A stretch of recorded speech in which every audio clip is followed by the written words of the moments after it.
Hi guys, and welcome to Boring History Story Relaxing.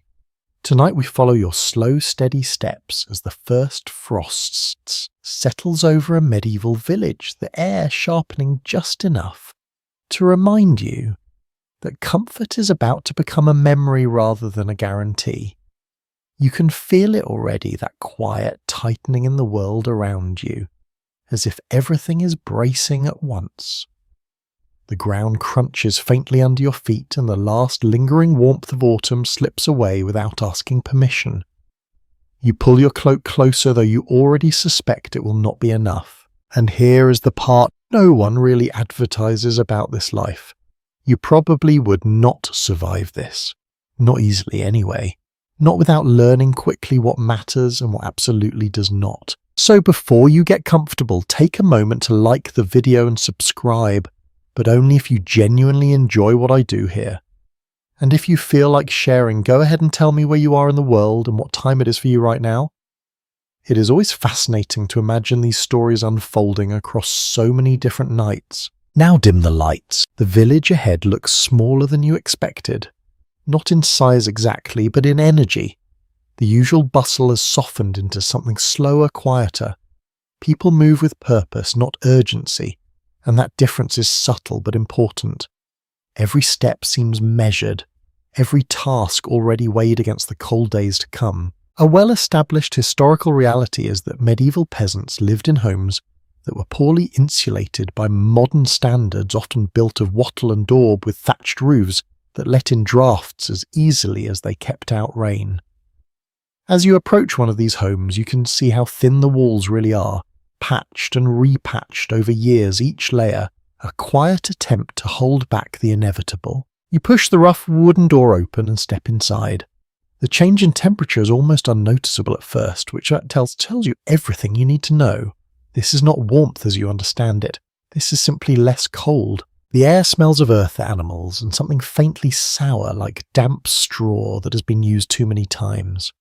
Smoke hangs low, clinging to the ceiling, before drifting lazily downward. Your eyes sting slightly, but no one else reacts.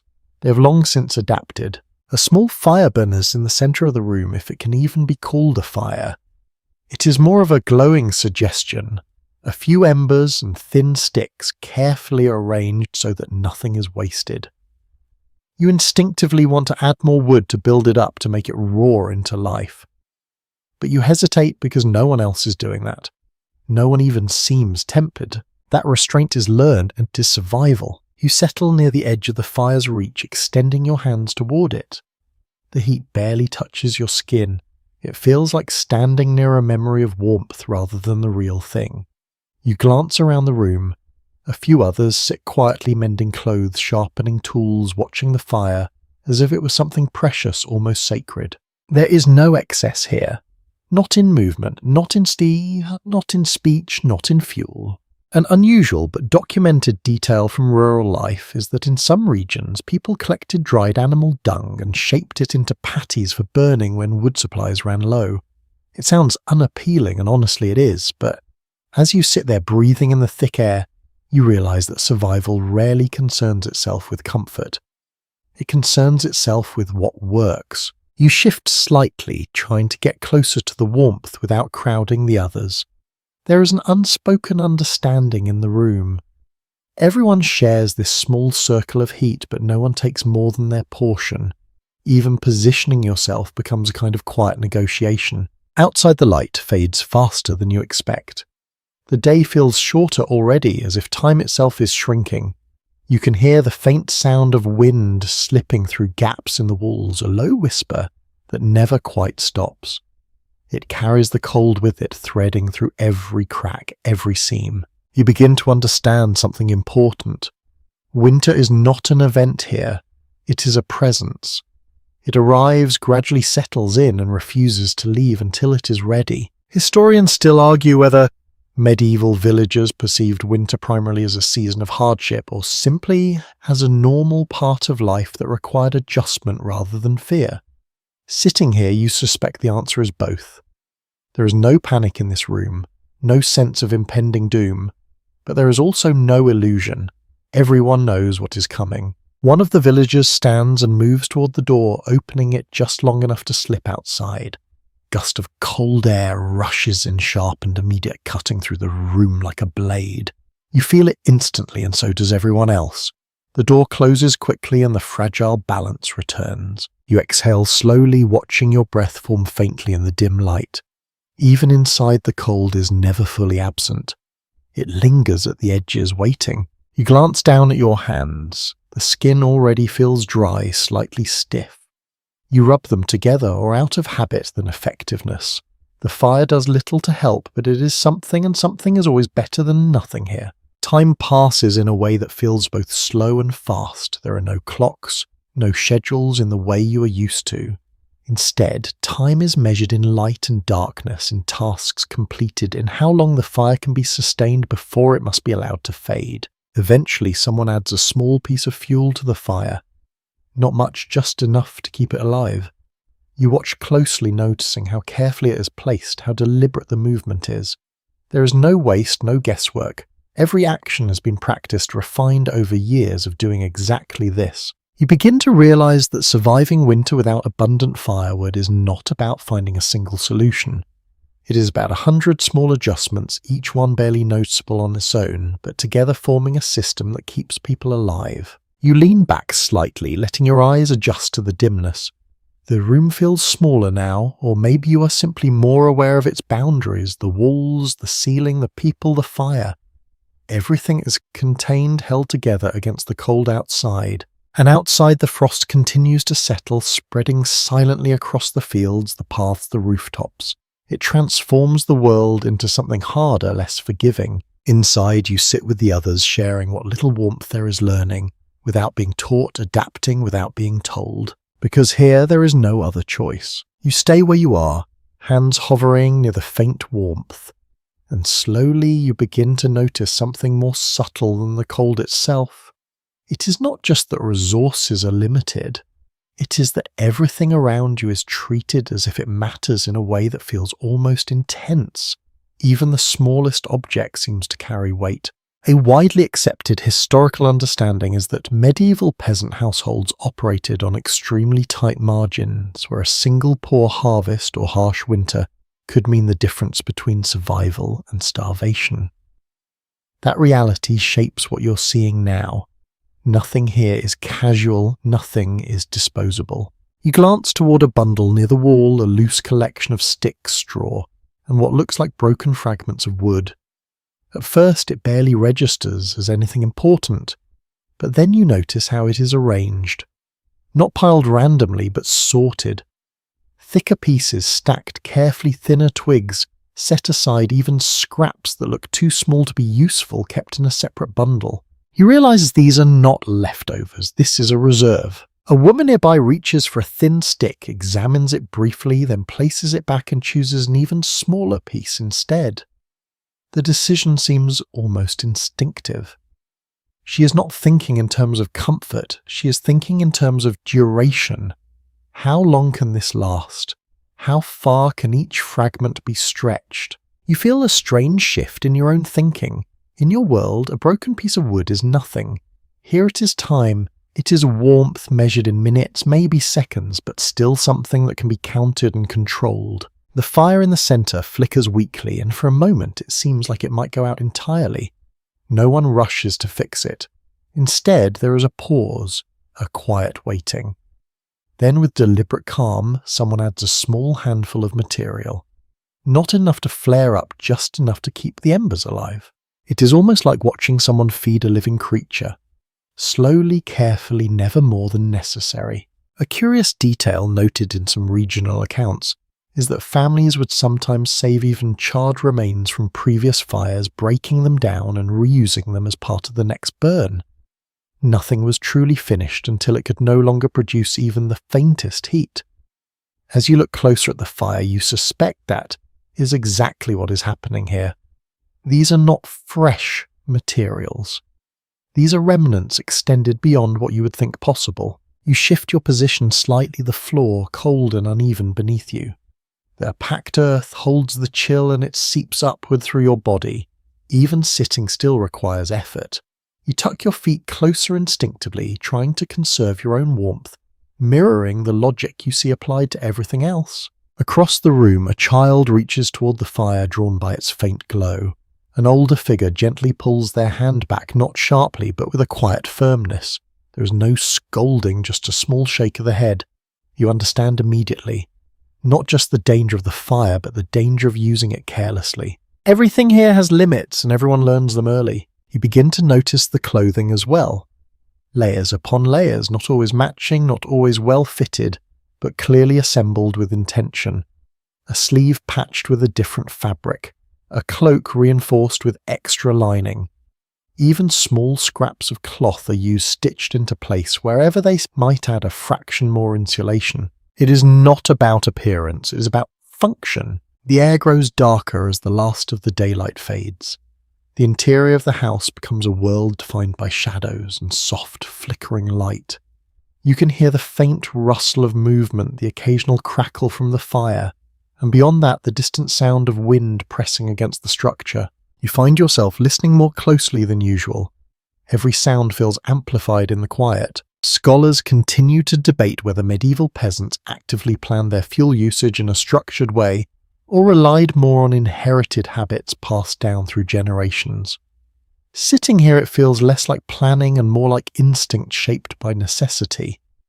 No one is consulting a plan, yet everything is done with precision. Your attention returns to the bundle of materials near the wall. You wonder how long it will last. A day, 2 days, a week if stretched carefully. The uncertainty hangs in the air, unspoken but understood by everyone present. One of the villagers stands again this time, moving toward another corner of the room. They retrieve something that looks like dried plant matter, brittle and light.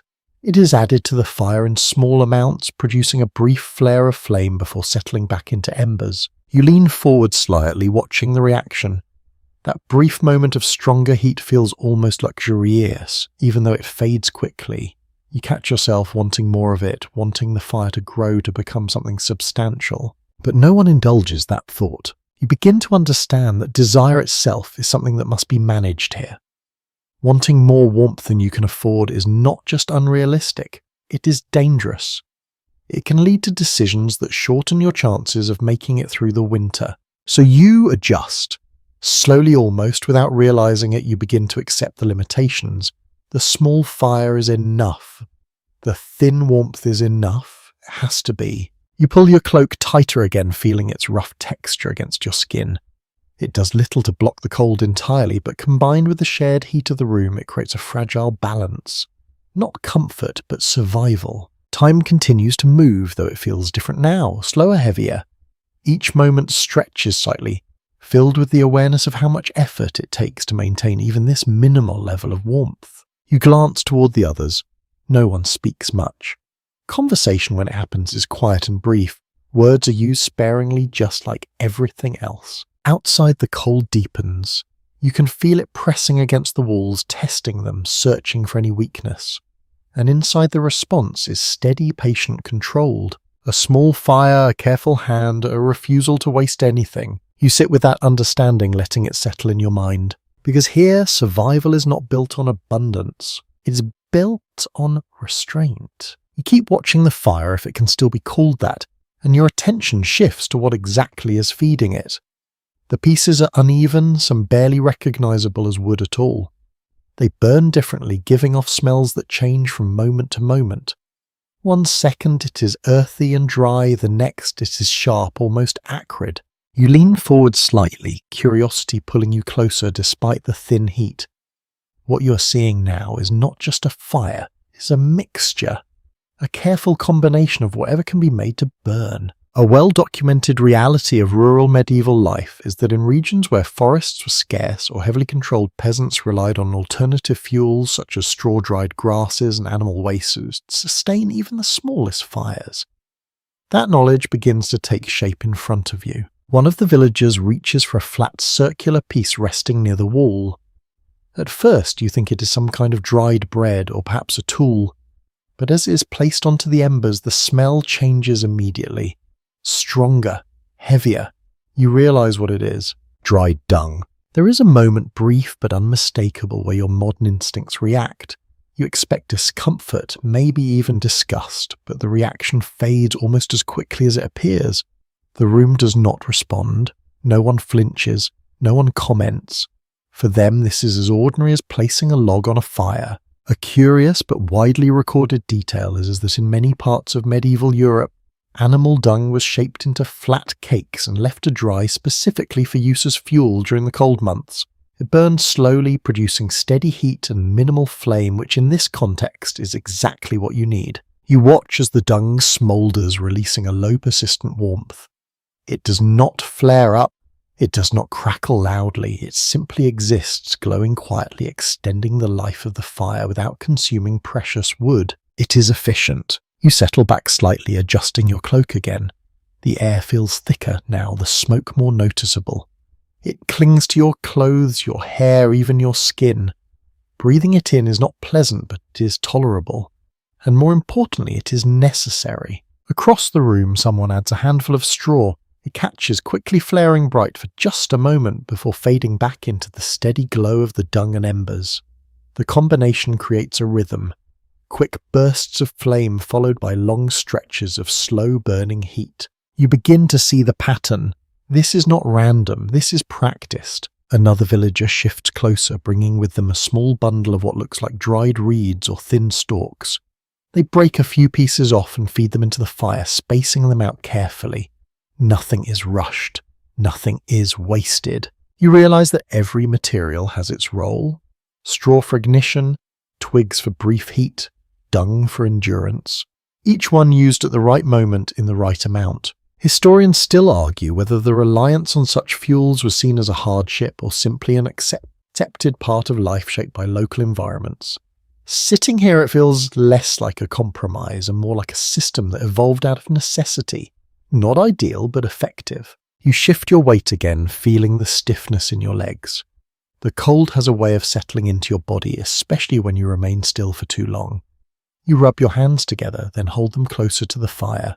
The warmth is faint, but it is there. Your eyes drift toward the doorway. For a moment you imagine stepping outside just to feel the air to clear the smoke from your lungs, but you already know what waits out there. The cold is sharper now, deeper. It would wrap around you instantly, cutting through your layers as if they were nothing. Inside, the discomfort is different.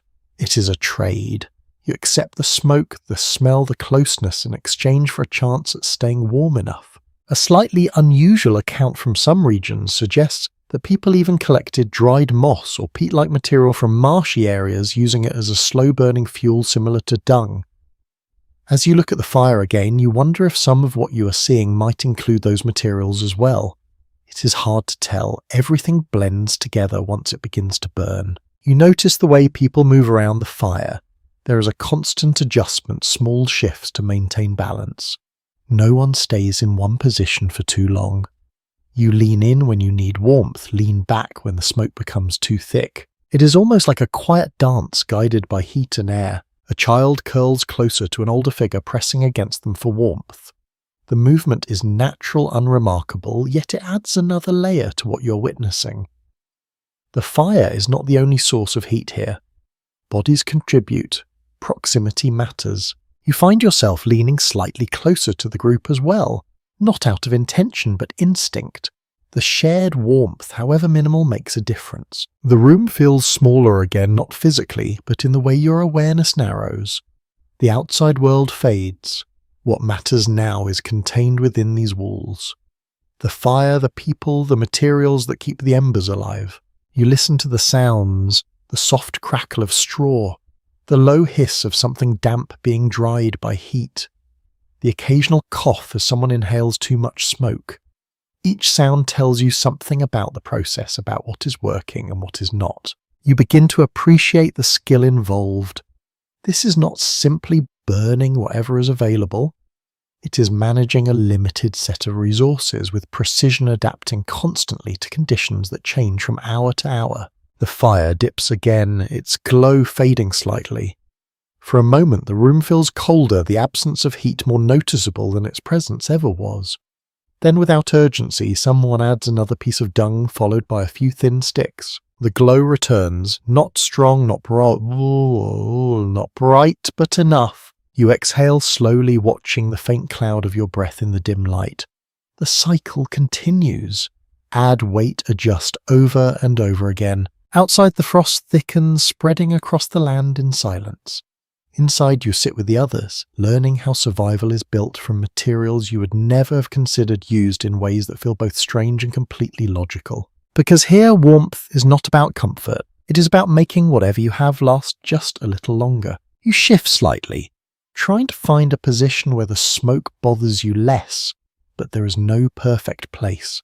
It hangs in layers, drifting lazily from the fire and spreading across the low ceiling before slowly sinking back down again. It does not rush out of the house. It lingers as if it belongs here just as much as the people do. Your eyes sting not sharply but persistently. It is the kind of irritation that does not demand attention yet never fully disappears. You blink more often, adjusting without thinking. Around you, no one seems troubled. They breathe it in as naturally as air, their bodies long accustomed to this constant haze. You begin to understand that warmth here comes at a cost, and that cost is carried in the lungs, in the eyes, in the slow accumulation of discomfort that never quite crosses into complaint. A widely recognised historical observation is that many medieval peasant homes lacked proper chimneys, relying instead on simple roof openings or porous thatch to let smoke escape.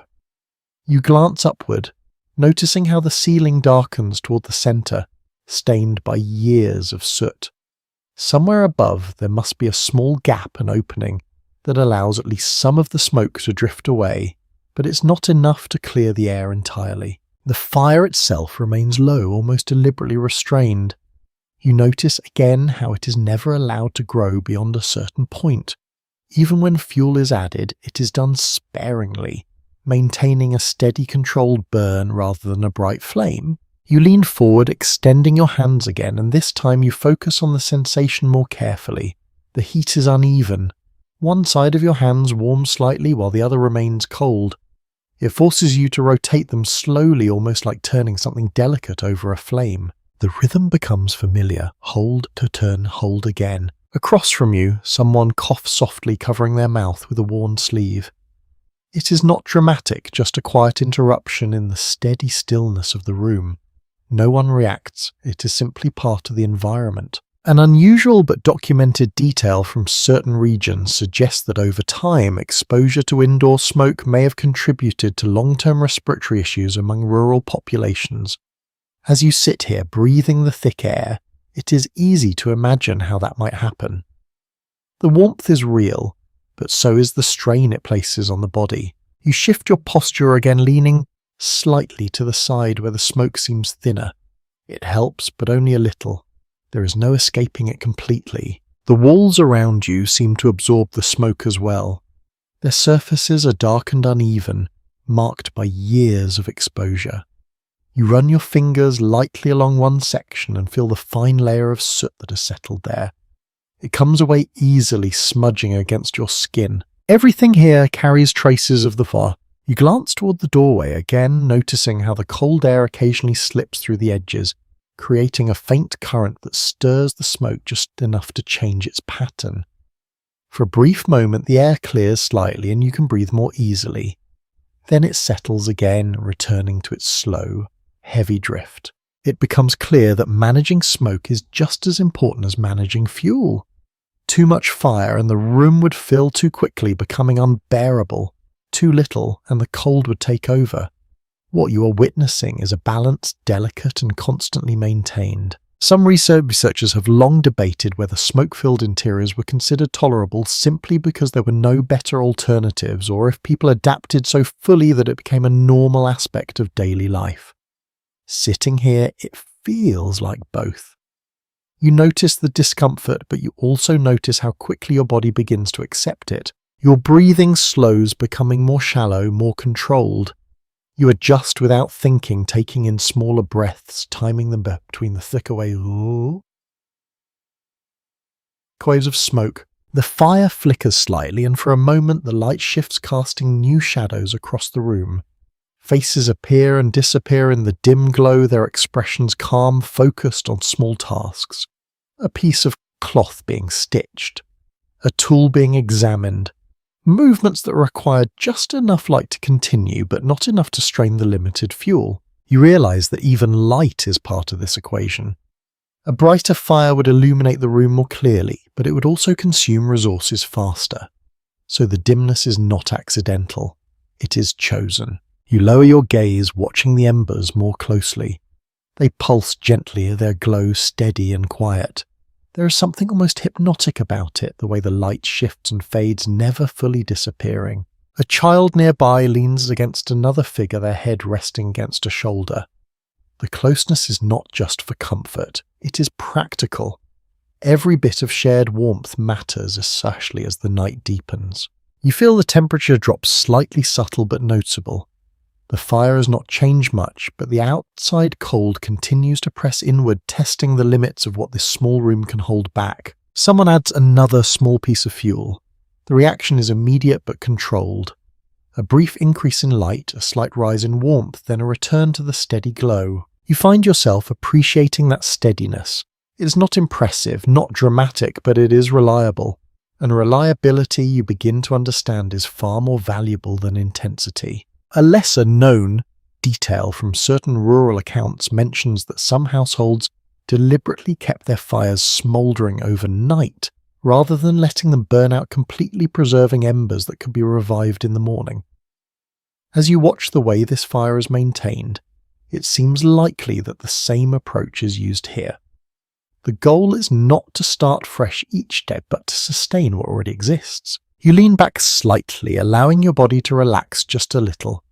The discomfort is still there, the smoke, the cold, the stiffness in your limbs. But there is also a strange sense of stability. The system works, not perfectly, not comfortably, but consistently. You glance around the room once more, taking in the details. The darkened walls, the low ceiling, the careful movements of the people around you, the ever-present haze of smoke. It all fits together. Because here, warmth is never clean, never simple. It is something you create, maintain, and endure all at once. You begin to notice how no one stays alone for very long. Even when there is space in the room, people sit close shoulders, nearly touching knees, brushing bodies angled toward one another as if drawn by something more than habit. At first it feels like coincidence, then you realize it is deliberate. The warmth in this house does not come only from the fire, it comes from proximity. You shift slightly closer to the group without announcing it, drawn in by the subtle difference in temperature. It is not dramatic, there is no sudden wave of heat, but the cold ease is just enough to be noticeable, like stepping out of a faint wind into still air. A commonly accepted insight into medieval daily life is that shared living spaces were not just cultural but practical, especially during colder months when conserving heat was essential. Privacy, as you understand it, was a luxury that simply did not exist here. Warmth mattered more. You feel the presence of others in ways you normally would not. The slight movement of someone adjusting beside you, the quiet rhythm of breathing, the occasional shift of fabric brushing against your arm. All of it contributes to a shared environment where individual space fades into something collective. Across from you, two figures sit almost pressed together, their cloaks overlapping. One leans slightly into the other, not out of affection necessarily, but out of necessity. Their combined warmth creates a small pocket of comfort that neither could achieve alone. You find yourself mirroring the behavior. Your posture changes, your shoulders relaxing as you lean just enough to benefit from the shared heat without drawing attention. No one reacts. It is expected. An interesting but lesser-known detail recorded in some accounts suggests that entire families would often sleep in close clusters, sometimes sharing the same bed or sleeping platform, using layered bodies as a means of insulation against the cold. As you look around, you can easily imagine how that would work. The room is already arranged for closeness. Extending that into sleep would be a natural progression. The fire continues its steady glow, but it is no longer the only focus of your attention. You are becoming more aware of the human element, the way warmth circulates through bodies, through contact, through shared space. You rub your hands together again, then tuck them briefly under your arms, using your own body heat to warm them. The movement feels instinctive now, something you might not have thought to do earlier. Nearby, a child shifts in their place, curling inward, drawing their knees up and wrapping their arms around them. The posture is compact, efficient. It reduces exposure, conserves heat. An older figure gently adjusts a cloak around them, tucking it in more securely. You notice how these small acts happen without discussion. No one explains them. No one needs to. Some scholars have long debated whether the communal nature of peasant life was driven more by social tradition or environmental necessity. Sitting here, it is difficult to separate the two. The closeness feels natural but also essential. You glance toward the far side of the room where a rough sleeping area is partially visible. It is not a bed in the modern sense, but a raised surface covered with straw and layered fabrics. Even from here, you can see that it is not meant for one person alone. It is wide shared, designed for multiple bodies. You imagine lying there as the night deepens, the cold pressing in from all sides.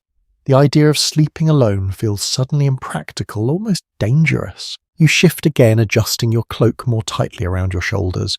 The fabric is coarse, but it holds some warmth. Combined with the presence of others, it creates a fragile barrier against the cold. The air remains thick with smoke, though you are more accustomed to it now. It no longer feels as intrusive as it did before. Your breathing has adjusted, your senses recalibrating to the environment. A quiet murmur of conversation begins somewhere near the edge of the room. The voices are low, almost blending into the background. You catch fragments, simple exchanges, practical observations. There is no wasted energy in long discussions. Words are used carefully like everything else. You listen without focusing too closely, letting the sound wash over you.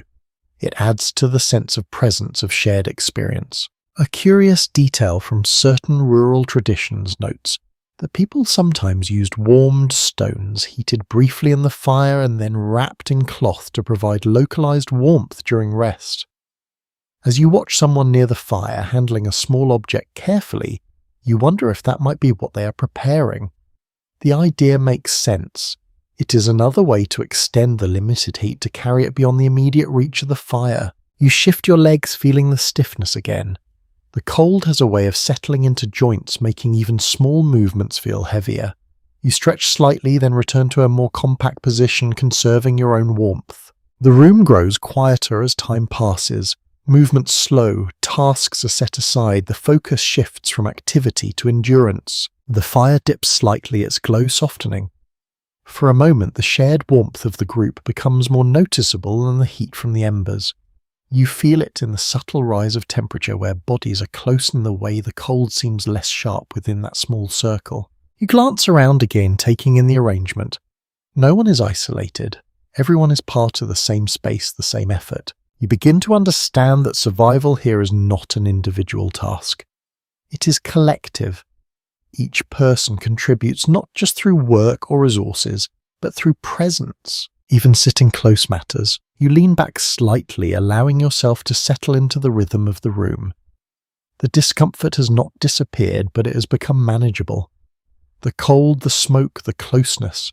All of it blends into a single experience that feels less overwhelming than it did before. Outside, the frost continues to deepen, spreading across the land in silence.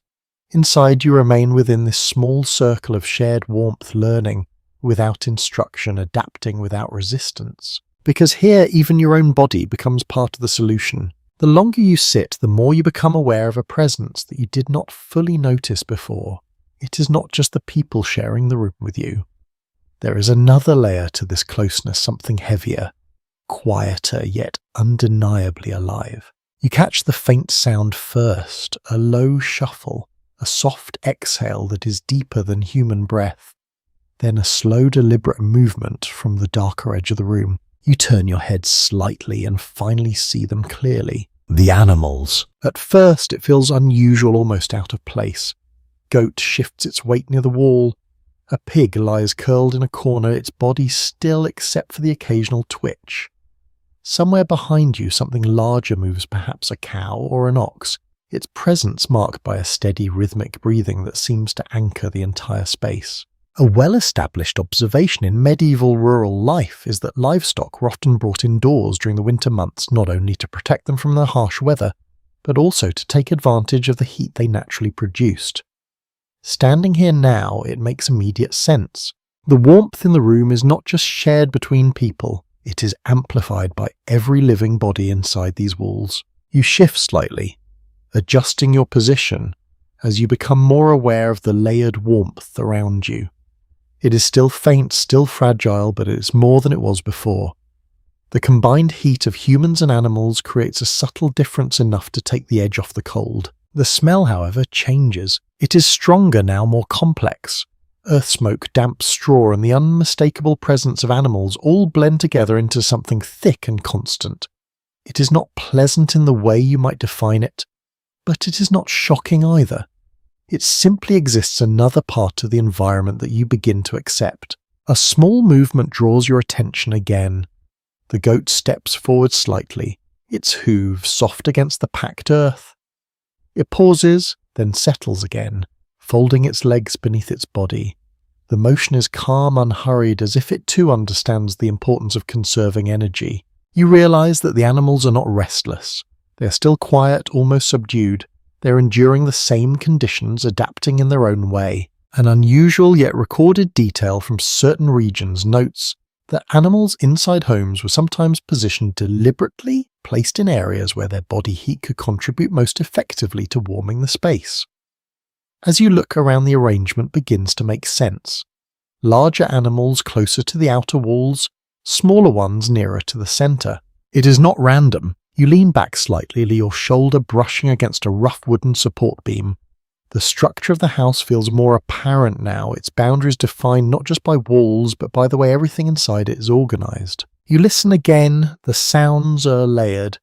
Human breathing soft and varied, animal breathing deeper, slower, the occasional rustle of straw, the faint crackle of the fire. All of it blends into a steady, almost soothing rhythm. It is not sadness, but it is calm. Some researchers have questioned whether living in such close proximity to animals posed significant health risks, particularly during long winters when ventilation was limited.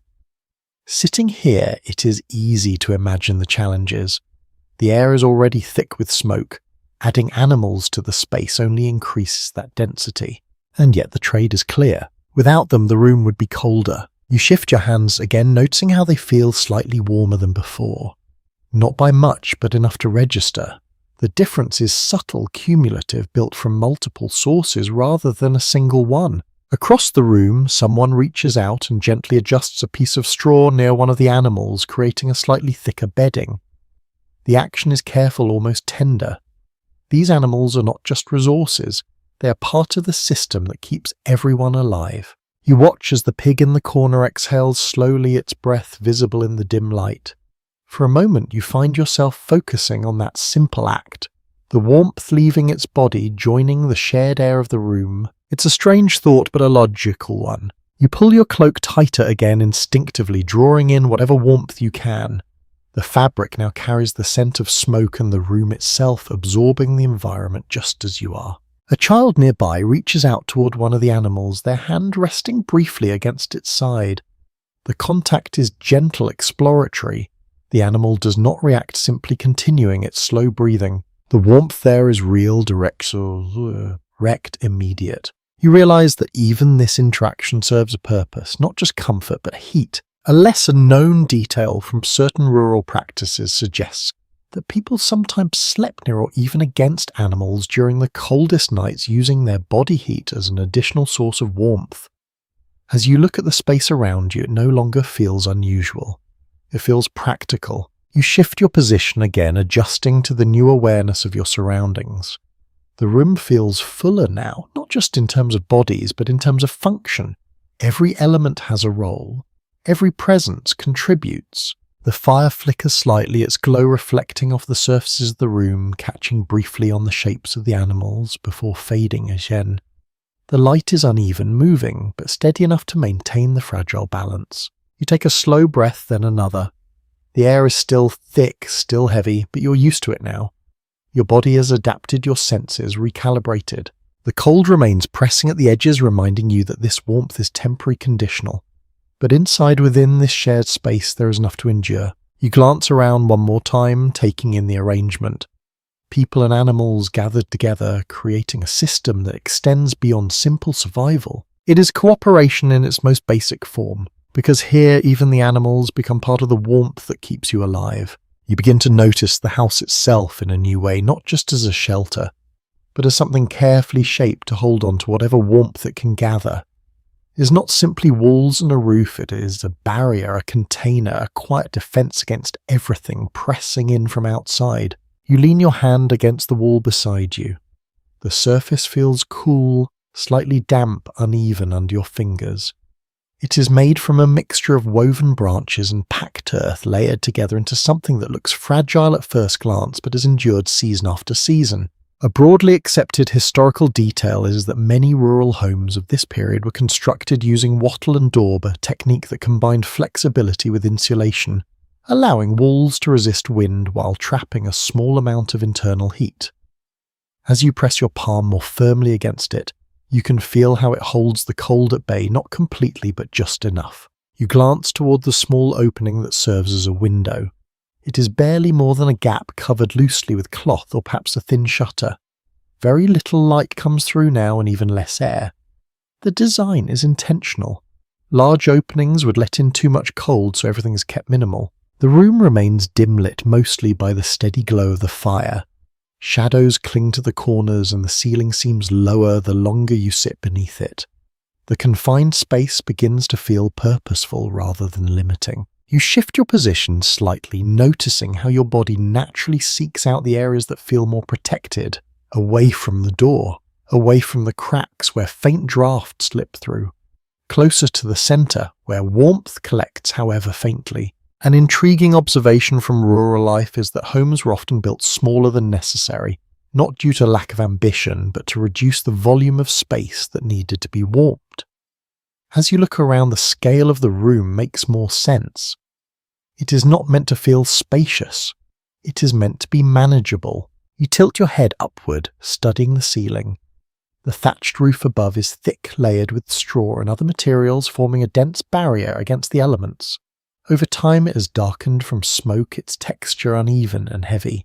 In certain areas it is known that soot accumulation within thatch could actually improve insulation, slightly sealing small gaps and reducing airflow. It is a strange benefit, one that comes from long exposure to smoke rather than deliberate design, but it contributes nonetheless. You take a slow breath, then another, letting your senses settle into this enclosed environment. The air does not move much, lingers held within the structure just as the warmth is. Some historians have questioned whether these homes were intentionally optimized for heat retention, or if their insulating qualities were simply a byproduct of available materials and construction methods. Sitting here, it feels like both. The design may not be precise in a modern sense, but it is undeniably effective within its limits. You glance toward the doorway again. It is thick, solid, but not perfectly sealed. A faint line of colder air slips through at the edges, creating a subtle gradient in the room. You can feel it if you pay attention, a slight difference between one step and the next. You shift your feet, testing that difference. The closer you move towards the door, the sharper the cold becomes. It is a reminder that the warmth here is not absolute. It exists in layers, strongest at the centre, fading toward the edges. You return to your previous spot, instinctively choosing the more protected position. Across the room, someone adjusts a hanging cloth near the wall, covering a small gap. The movement is simple, but the effect is immediate. The draft lessens, the air stabilizes. Even small openings matter. You realize that maintaining this space is an ongoing task, not a one-time effort, but a continuous process of patching, adjusting, reinforcing. Every crack sealed, every gap covered, every surface contributing to the whole. A lesser-known detail from some regions suggests that people sometimes used additional layers of fabric or even animal skins to line parts of their homes during winter, creating extra insulation where it was needed most. As you look at the walls more closely, you notice sections that appear slightly thicker, slightly darker, as if something has been added over time. It is not uniform, but it's intentional. You pull your cloak tighter again, feeling how it interacts with the environment around you. The warmth is not coming from a single source, it is being held preserved, prevented from escaping. The fire continues its steady burn, its glow reflecting off the walls, the ceiling, the surfaces that surround it.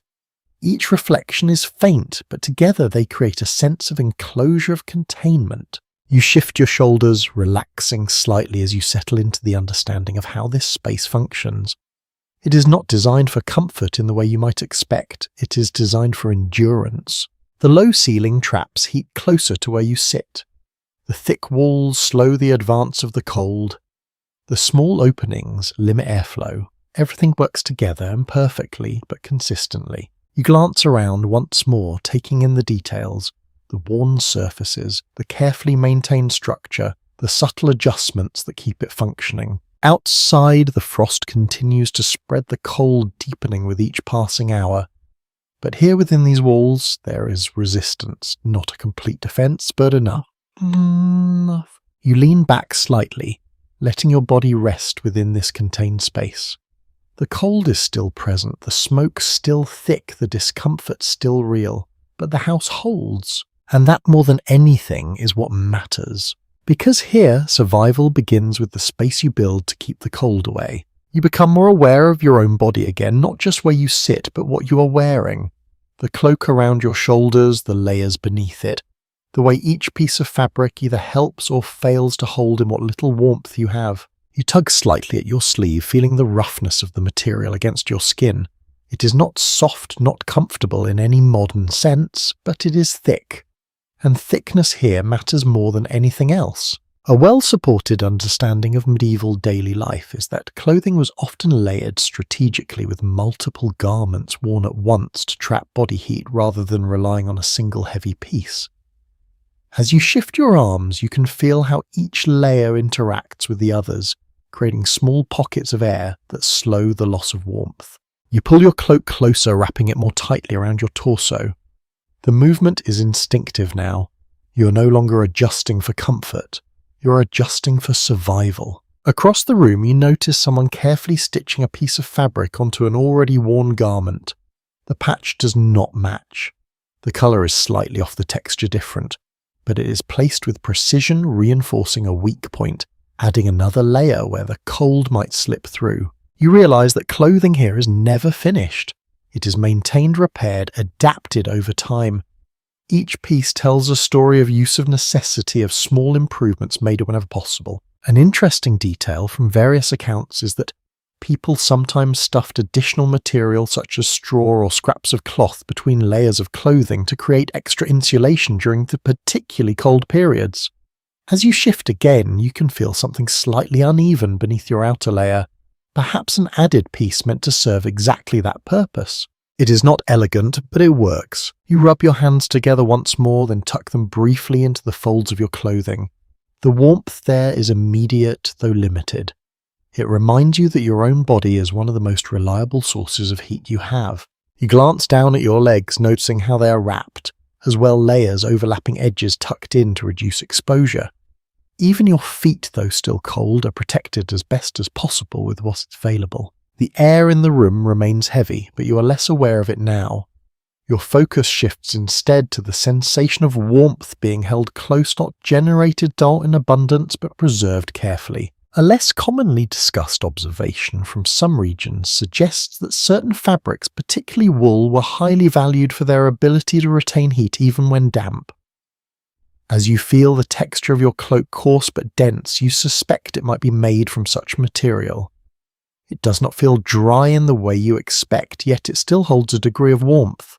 You adjust it, again, pulling it tighter around your neck, reducing the gap where cold air might enter. The difference is small but noticeable. Nearby, someone shifts their position, drawing their own garments closer, mirroring your movements almost exactly. It is not imitation, it is shared understanding. You begin to notice how everyone here is constantly making small adjustments. A sleeve pulled down, a cloak repositioned, a layer tucked in more securely. These actions are subtle, almost invisible unless you look for them. They are part of the rhythm of survival. Some scholars continue to discuss whether the effectiveness of medieval clothing was more dependent on material quality or on the way it was worn and layered. Sitting here, it becomes clear that both matter, but technique might matter more. Even simple materials used correctly can make a difference. You shift your shoulders again, feeling the slight resistance of layered fabric. It restricts your movement just enough to be noticeable, but not enough to be problematic. Mobility is sacrificed slightly in exchange for warmth. It involves trade you accept without hesitation. The fire flickers its glow, catching on the folds of clothing around the room, highlighting textures and layers you might not have noticed before. Each person is wrapped differently, but the principle is the same. Cover, trap, retain. You glance towards your hands again, extending them briefly toward the fire before pulling them back into the shelter of your sleeves. The heat from the fire is temporary. The warmth held within your clothing lasts longer. A faint draft slips through the room, barely noticeable, enough to make you tighten your cloak instinctively. The reaction is immediate and automatic. You realize how quickly your body has learned. Across the room, a child shifts restlessly and an older figure adjusts their clothing, adding another layer around them, securing it with careful hands. The movement is gentle, practiced, efficient. You watch, recognizing the importance of such small acts. The room grows quieter as the night deepens. Movement's slow voices fade and the focus turns inward. Each person becomes more still, conserving energy, holding on to warmth. You settle into your place, feeling the layers around you.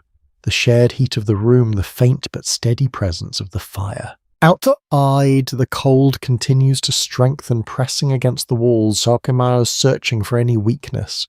But inside you are wrapped, covered, protected as much as possible. You take a slow breath, then another, letting your body relax slightly within its lowered shield. Because here, what you wear is not about appearance. It's the thin line between enduring the cold and being overcome by it. You sit with the warmth held close to your body, but something else begins to press in, quieter at first, then harder to ignore. It is not just the cold that shapes this night.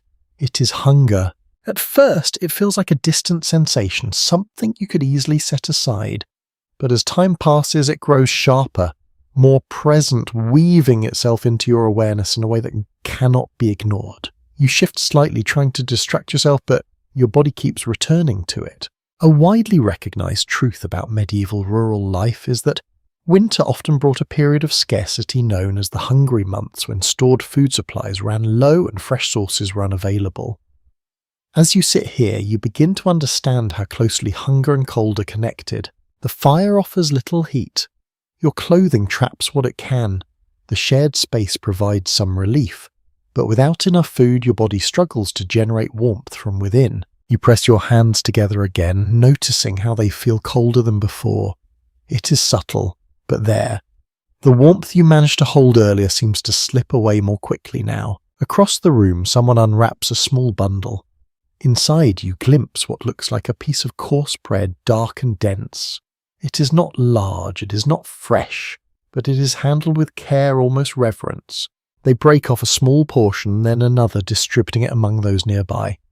The pieces are modest, barely more than a few bites each. No one complains, no one asks for more. You receive a piece as well, its texture rough against your fingers.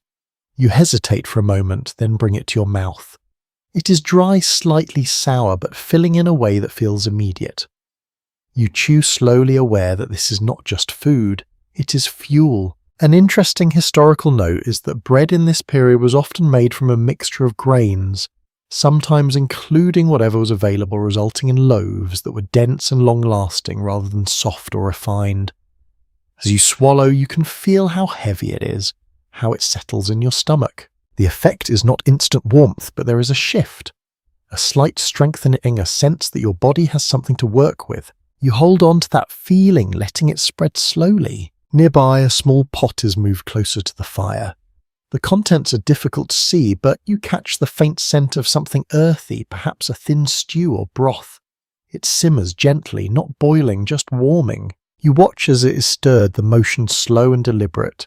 When it is finally shared, the portions are small, just enough to take the edge off the hunger rather than satisfy it completely. You take a sip when it reaches you. The liquid is warm, more than the air, more than the fire's reach alone. It spreads through you in a way that feels deeper, more sustaining. You close your eyes briefly, focusing on that warmth. A lesser-known detail from some rural accounts mentions that People sometimes relied heavily on preserved foods such as dried peas, beans, or root vegetables during winter, stretching them as far as possible. As you taste the broth, you suspect it may contain something like that, softened by time and heat.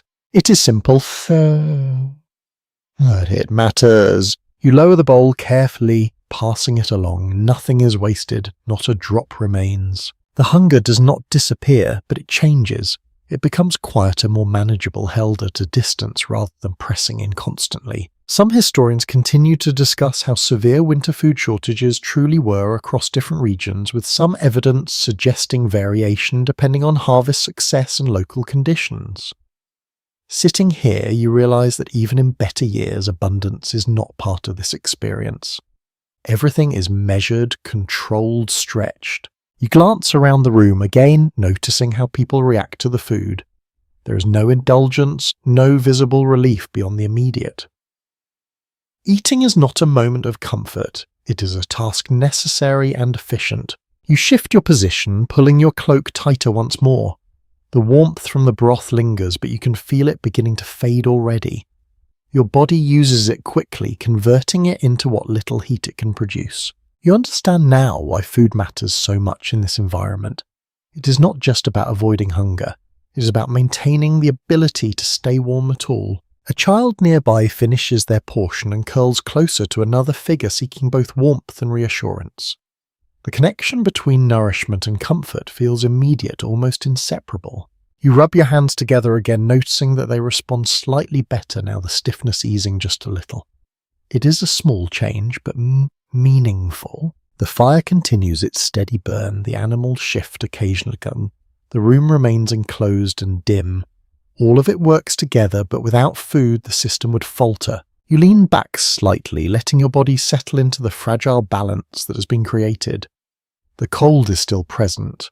The hunger is still there, though quieter. The smoke still lingers. But for now it is enough. Outside, the frost deepens, the night stretching longer. Inside you sit with the others, sustained by what little is available, understanding more clearly how survival depends on more than just shelter and fire. Because here warmth begins from within. You remain seated among the others, your body slowly settling into the rhythm of shared warmth and limited movement. The hunger has eased just enough to stop demanding your full attention, and in that quiet space something else becomes clearer. You're not enduring this alone. It's not just a feeling.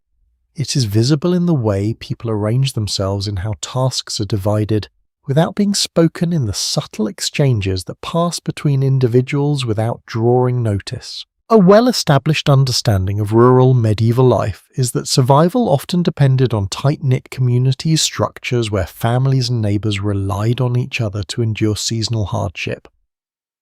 As you look around the room, you begin to see how that dependency plays out in small, constant ways. Someone near the fire shifts slightly, making space for another to move closer. The adjustment is quiet, almost invisible, but it matters. Another person passes a small bundle of material across the room, not as a request, but as an expectation that it will be used where needed. You notice how resources move through the group, not freely, not abundantly, but deliberately. Each piece of fuel, each bit of food, each layer of cloth finds its place where it can contribute most. You find yourself included in that system without having to ask. When you shift closer, no one objects. When you receive food, no one questions it. The structure absorbs you as long as you follow its unspoken rules. An interesting detail preserved in some accounts is that during particularly harsh winters, multiple households might gather together in a single dwelling to conserve heat and resources, even if it meant sacrificing personal space. As you glance around, you wonder if that might be the case here. There are more people than the room seems built for, yet no one appears out of place. The closeness is not accidental, it is strategic. You listen as a low conversation begins nearby. The words are simple, practical, focused on small details. Who will tend the fire next? How much fuel remains? Whether the wind outside has changed? There is no sense of authority in the exchange, no single person directing everything.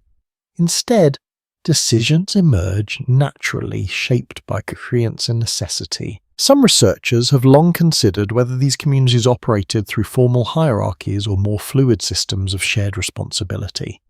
Sitting here, it feels like the latter. Leadership exists, but it is subtle shifting depending on the task. You adjust your position again, becoming more aware of how your movements affect those around you. You take care not to disrupt the balance, not to take more space or warmth than you need. The awareness is constant now, part of how you exist within the group. Across the room, someone begins to prepare another small addition to the fire. The process is familiar, careful, controlled. You watch as others subtly adjust their positions in response, anticipating the brief increase in heat. The reaction is collective. A lesser-known observation from certain rural traditions notes that cooperation extended beyond immediate households, with entire villages coordinating efforts such as fuel gathering and food storage long before winter arrived. What you are seeing now is the result of that preparation, the final stage where planning gives way to endurance. You glance toward the doorway again, listening for any sign from outside. The wind has picked up slightly, its presence more noticeable against the walls. The sound is low, steady, a reminder of the world beyond this small space. Inside, the response is not panic, but adjustment. Someone moves to secure a loose covering near the entrance. Another checks the position of stored materials, ensuring nothing is exposed to drafts. The group reacts as one without needing instruction. You feel a subtle shift in your own mindset. Earlier, you were observing, learning. Now you are participating, even if only in small ways. You adjust your cloak not just for yourself, but to avoid brushing against someone else's carefully positioned layers. You shift your feet to allow another to move more easily. The awareness of others becomes constant, woven into every action. A curious detail mentioned in some sources suggests that storytelling and shared conversation during winter evenings were not just forms of entertainment, but ways to maintain morale and reinforce social bonds. As the quiet murmur of voices continues, you can sense that function here as well. The words themselves are simple, but the act of sharing them matters. You listen without focusing too closely, letting the sound settle into the background. It adds warmth of a different kind, one that does not come from fire or bodies, but from connection. The fire dips slightly again, and for a moment the room feels colder. Immediately the group responds. A small piece of fuel is added, positions shift, cloaks are pulled tighter. The system corrects itself. You take a slow breath, feeling the layered warmth around you, the presence of others, the steady rhythm of shared survival. The discomfort remains, but it is no longer isolating. It is something experienced together. You glance around one more time, taking in the details, the careful movements, the quiet exchanges, the constant awareness of balance. Outside, the cold continues to deepen, indifferent and unchanging. But inside there is something else at work, something that does not rely on abundance or strength alone. It relies on people, because here survival is not just about enduring the winter, it is about enduring it together. As the night settles deeper around you, your thoughts drift beyond the walls of this house, out toward the land itself. You begin to understand that what keeps this fire alive did not begin here. It started long before winter arrived in places that now lie frozen or hidden beneath frost. You imagine the work that must have taken place months earlier. Hands cutting into damp ground, tools, lifting dark, heavy material from the earth, stacking it carefully to dry under the open sky. What you're feeling now, this faint but steady warmth, is the result of that distant effort. A well-supported historical detail is that in many parts of northern Europe, peat was cut from bogs and dried during warmer months to be used as a primary fuel source throughout the winter. Though you cannot see it clearly, you suspect that some of what feeds this fire may have come from such places. You picture the bogs, soft ground underfoot, the air, thick with moisture, the smell of earth rising with each cut. It is slow work, repetitive but essential. Each block of peat lifted is a piece of future warmth, a small promise carried forward into colder days. Back in the room, you notice a different kind of fuel being added to the fire. It burns more steadily with less smoke than the straw, producing a deeper glow. The change is subtle but noticeable. The heat feels slightly more consistent, less fleeting. You lean forward, watching carefully. The material is darker, denser than the others. It does not catch quickly, but once it does, it holds. An interesting note from various accounts is that peat once dried could burn for long periods, making it especially valuable in regions where wood was scarce. As you observe the fire now, you can see why. It extends the life of the embers, reducing the need for constant attention. You shift your hands closer, feeling the difference. It's still not what you would call warm, but it is more stable, less fragile. Across the room, someone adjusts a small stack of similar material, keeping it close but not too close to the fire. The placement is deliberate, allowing it to dry further if needed, but protecting it from accidental use too quickly. You realize that even within limited resources, there are variations. Some fuels are saved for specific moments. Some are used only when necessary. A long-standing academic discussion considers how communities balance the effort of gathering peat with the benefits it provided given the labour-intensive process required. Sitting here, the answer feels clear. The work was worth it. Without it, the fire would struggle even more than it already does. You glance toward the doorway again, imagining the journey from those distant bogs to this room. They're carrying the stacking, the waiting for it to dry. All of it leading to this quiet moment of sustained heat. The connection between past effort and present survival becomes more tangible. You shift your position slightly, feeling the ground beneath you. It is firm, but not entirely dry. The dampness of the environment never fully disappears. Even inside it lingers, affecting everything from the walls to the fuel itself. A lesser-known detail from some regions suggests that improperly dried peat could produce more smoke and less heat, making careful preparation essential. As you watch the fire again, you begin to appreciate the skill involved in selecting the right piece at the right time. Not all fuel is equal. Nearby, someone breaks a larger piece into smaller sections, controlling how it will burn. The fragments are arranged carefully, each one placed with intention. The process is quiet, almost meditative. You find yourself drawn to that precision, the way every action contributes to the whole. The room remains dim, the light from the fire steady but subdued. Shadows move slowly across the walls, shifting with each small adjustment to the fuel. You take a slow breath, then another, noticing how the air feels slightly less sharp near the fire.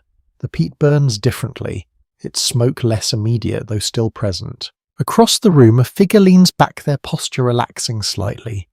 The change in heat, however minor, affects everyone. It allows for a moment of ease, a brief pause in the constant effort of maintaining balance. A curious detail mentioned in some historical records notes that peat cutting was often a communal activity, with entire families or groups working together to gather enough fuel for the winter months. As you sit here, that idea connects with what you've already seen. Survival is rarely an individual task. You glance around again, taking in the shared space, the coordinated effort, the quiet understanding that binds everything together. Outside, the bogs you imagined are now frozen inaccessible, their resources locked away until warmer seasons return.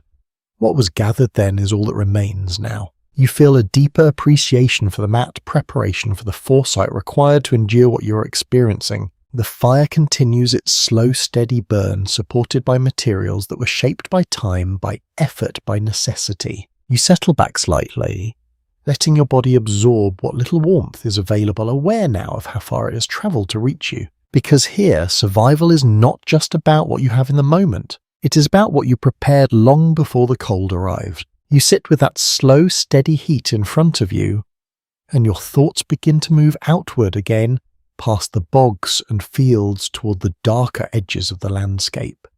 Places where wood still stands tall and silent beyond the reach of ordinary access. You glance toward the doorway, imagining the forest that lies somewhere beyond the frozen paths.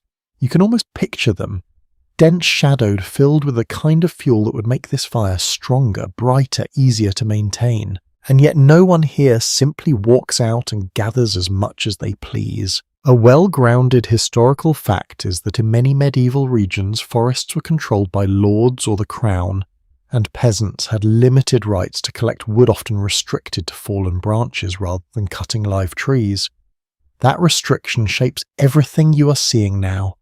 The scarcity inside this room is not just about nature, it is about ownership. You shift slightly, considering what that means in practice. Even if wood exists, it's not always available.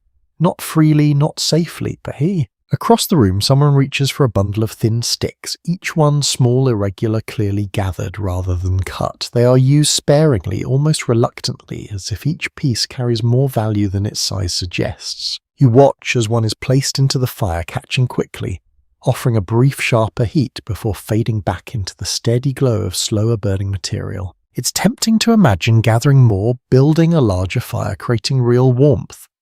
But the absence of such abundance tells you everything. If it were possible, it would already be done. A curious detail preserved in some accounts is that people sometimes risked punishment by secretly collecting wood from restricted forests, especially during harsh winters when survival outweighed obedience.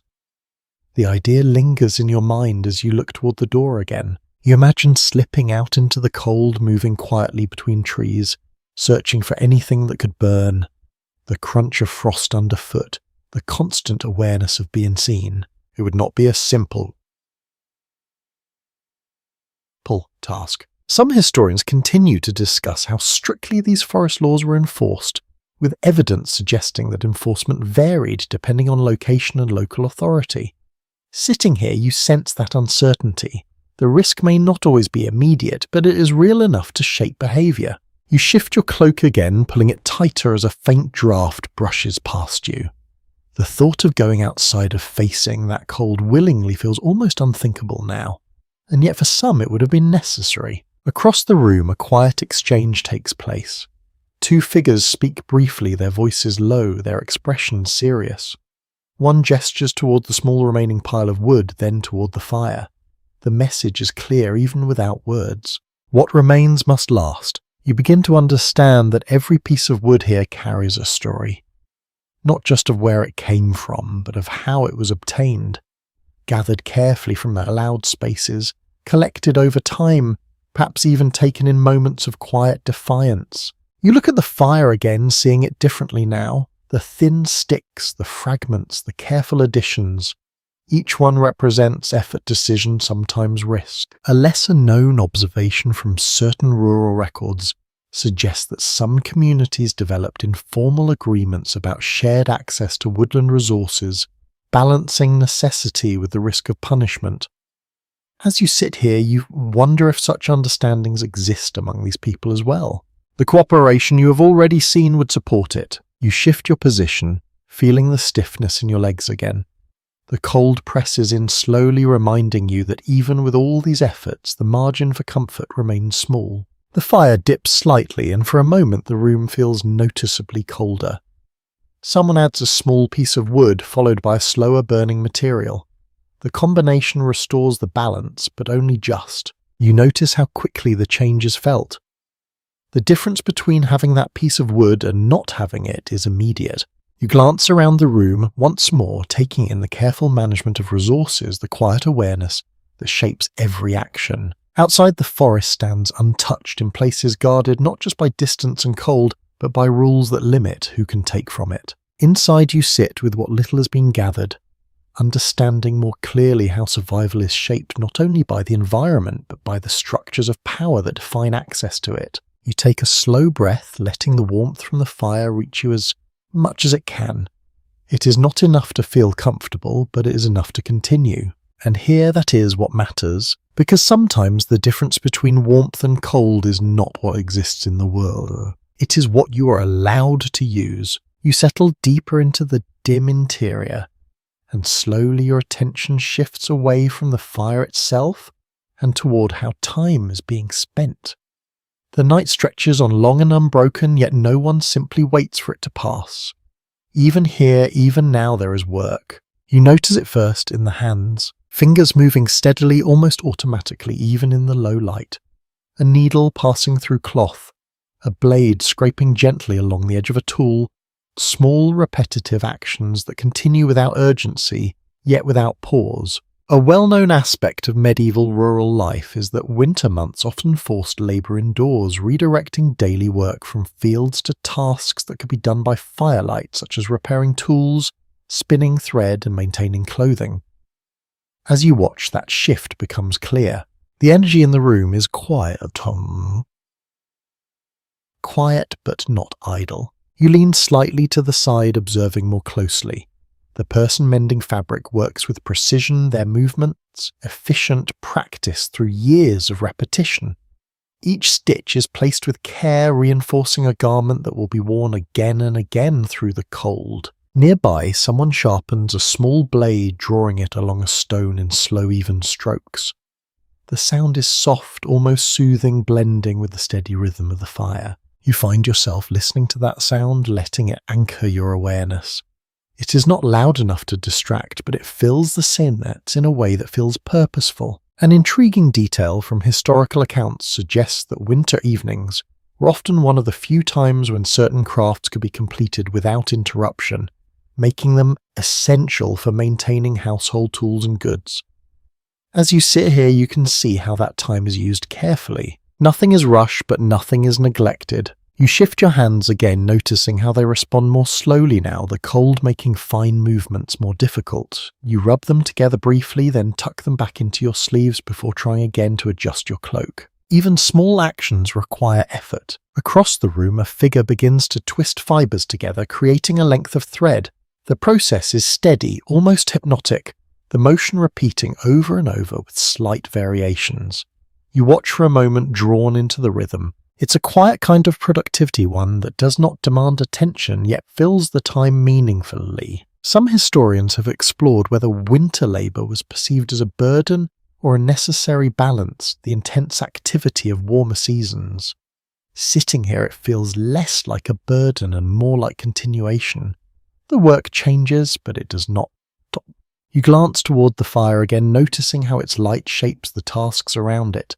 Everything happens within its reach. Beyond that, the room fades into shadow and activity slows. The limitation is clear.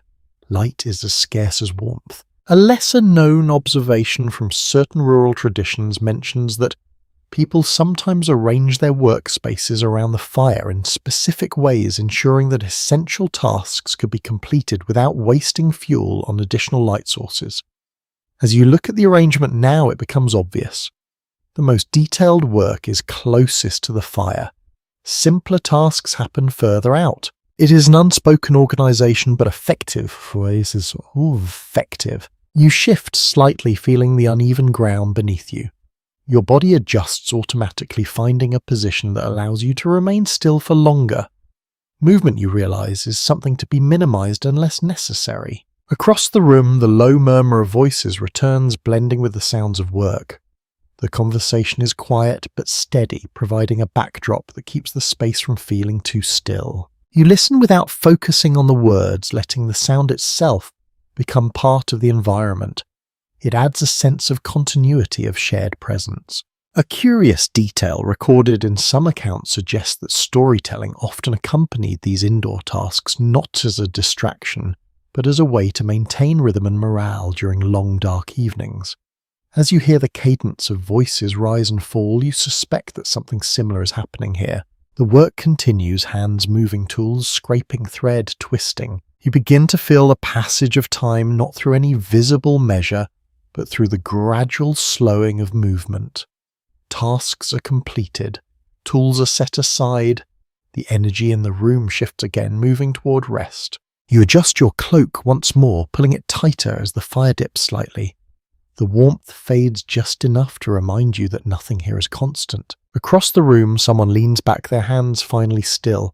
Another follows, then another. The transition is gradual but clear. Work gives way to endurance once more. You take a slow breath, feeling the layered warmth around you, the faint but steady presence of the fire, the quiet closeness of others. Outside, the night remains long and unbroken.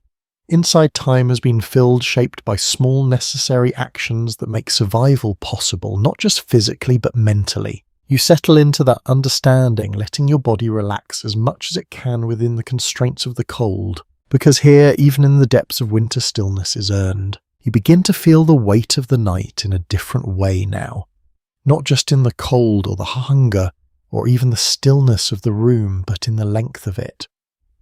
The hours stretch without clear markers, blending into one another, until time itself feels uncertain. There is no clock to check, no steady reminder of how far the night has progressed. Instead, you measure it through subtle changes. The fading of conversation, the slowing of movement, the way the fire dips and is gently brought back again. A well-documented reality of medieval life is that winter nights could last for many hours, especially in northern regions, creating extended periods of darkness that shaped daily routines and sleep patterns. As you sit here, you begin to understand how that darkness feels from within. It is not empty, it is dense. You glance toward the doorway, but beyond it there is nothing to see, only darkness layered upon the darkness. Even the faint outlines of the village have disappeared, swallowed by the night. Inside, the light remains low, just enough to define shapes and movement. The fire glows steadily, its presence constant but never overwhelming. You shift your position slightly, feeling the stiffness in your body deepen. The longer you remain still, the more it settles in. You stretch your fingers, then your arms, careful not to disturb those around you. Nearby, fears someone exhales slowly, their breath visible for a moment before fading into the dim air. Another shifts, adjusting their cloak, pulling it tighter as the temperature dips again. You begin to notice how the night changes in layers. It is not a single continuous state. It deepens gradually each phase, bringing a slightly different quality of cold, a slightly different stillness. An interesting observation from historical studies is that people in this period often experience segmented sleep resting. For a few hours, waking for a time, and then returning to sleep again. As you sit here, you can see how that pattern might emerge naturally. The room does not fall into complete silence all at once. Instead, it transitions slowly. Some settle into rest. Others remain awake a little longer, adjusting the fire, checking their surroundings. You find yourself somewhere in between, not fully resting, but no longer actively observing everything. Your thoughts drift, then return, then drift again. Across the room, a figure rises, briefly moving toward the fire. The motion is quiet, practiced. A small piece of fuel is added, just enough to maintain the glow. The act is careful, almost ritualistic. You watch without fully focusing, your awareness softening. A lesser-known detail from certain accounts suggests that the period between first and second sleep was sometimes used for quiet activities such as prayer reflection or simple tasks that required minimal light.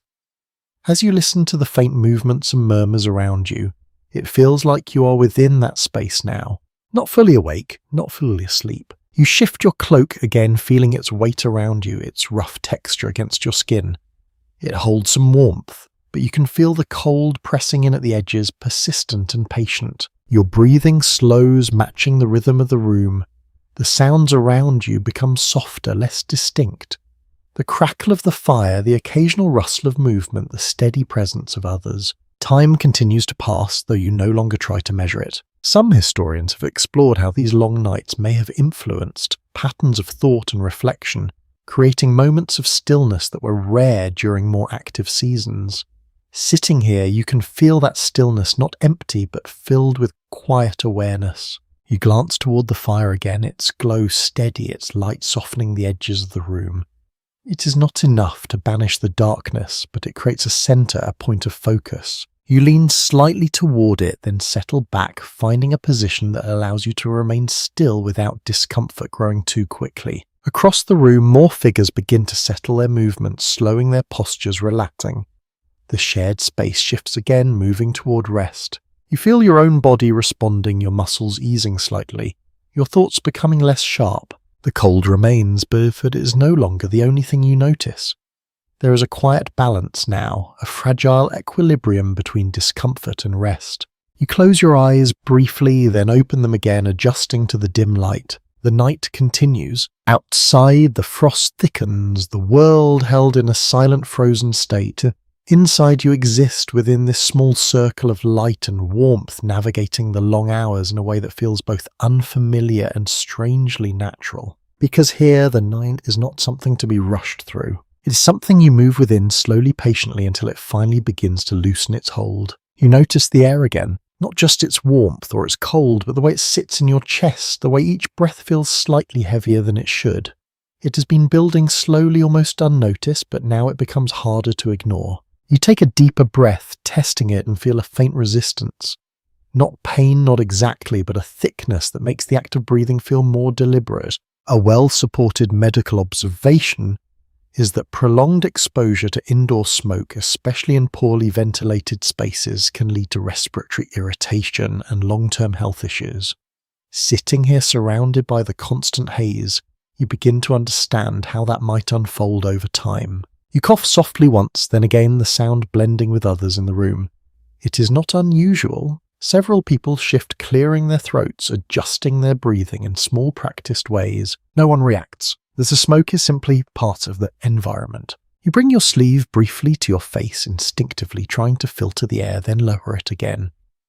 The gesture offers little relief, but it feels natural. Across the room, someone moves slightly closer to the fire, then just as quickly leans back again, avoiding the thicker plume of smoke that rises and drifts unpredictably. You begin to notice how people position themselves, not just for warmth, but for air. The balance is delicate.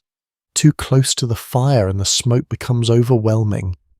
Too far and the cold presses in more sharply. Everyone adjusts, constantly seeking the narrow space where both can be managed. An intriguing detail from some rural accounts suggests that people sometimes developed a kind of intuitive awareness of smoke patterns within their homes, learning where to sit or sleep to minimize exposure. As you shift slightly to one side, you feel the difference immediately. The air is marginally clearer, easier to breathe. It's not a perfect solution, but it helps. You take another slow breath, focusing on its rhythm. In and out, shallow, controlled. Your body adapts just as it has adapted to the cold. Nearby, a child coughs more sharply, and an older figure gently adjusts their position, guiding them toward a slightly clearer space. The movement is calm, practiced without urgency. You realize that this is not a new problem for them. It is something they have learned to manage. A lesser-known detail from certain historical observations notes that soot and smoke exposure often left visible traces on people's skin and clothing, darkening surfaces over time. You glance at your hands again, noticing the faint smudges, the subtle change in texture. Everything here carries the mark of the fire. You shift your shoulders, feeling a slight tightness in your chest, then let it ease. The discomfort does not vanish, but it settles into something you can tolerate. Some historians have considered how these environmental conditions may have affected overall health, especially during long winters when people spent extended periods indoors. Sitting here, it is easy to imagine how the effects would accumulate. Day after day, night after night, you glance toward the ceiling again where the smoke gathers before slowly drifting away.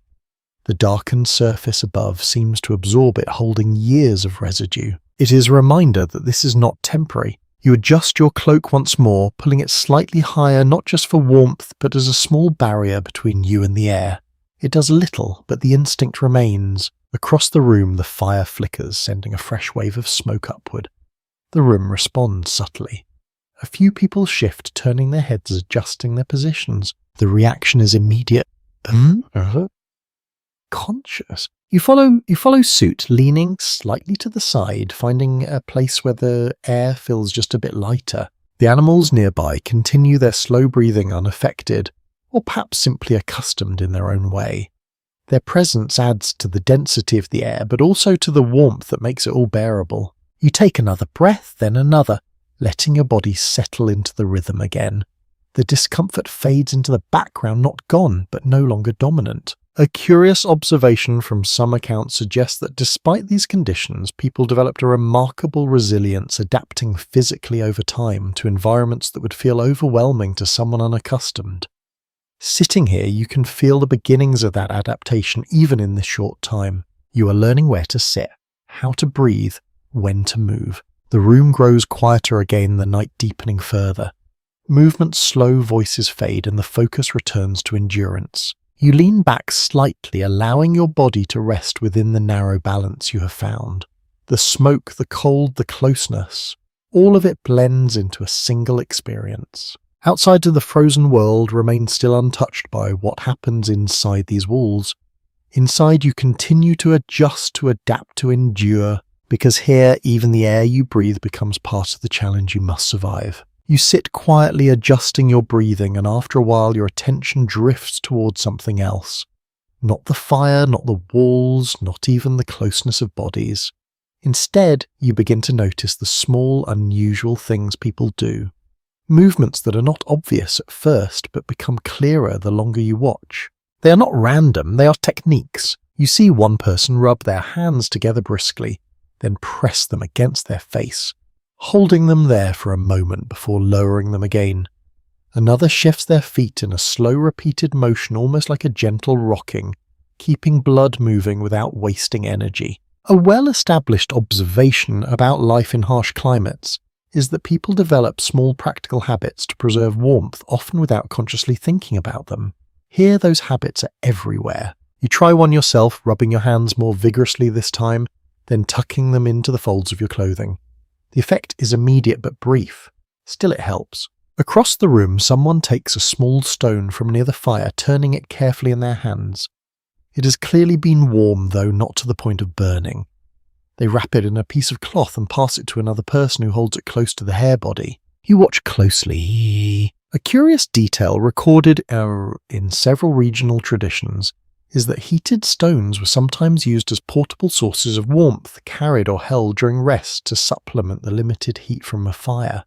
Seeing it now, the idea feels simple, almost obvious. You shift slightly closer, feeling a flicker of interest. The method does not require more fuel, only a different way of using what is already there. Nearby, another figure adjusts their posture, pulling their knees up and wrapping their arms around them, reducing the amount of exposed surface. The position looks almost uncomfortable, but you can see how it conserves heat.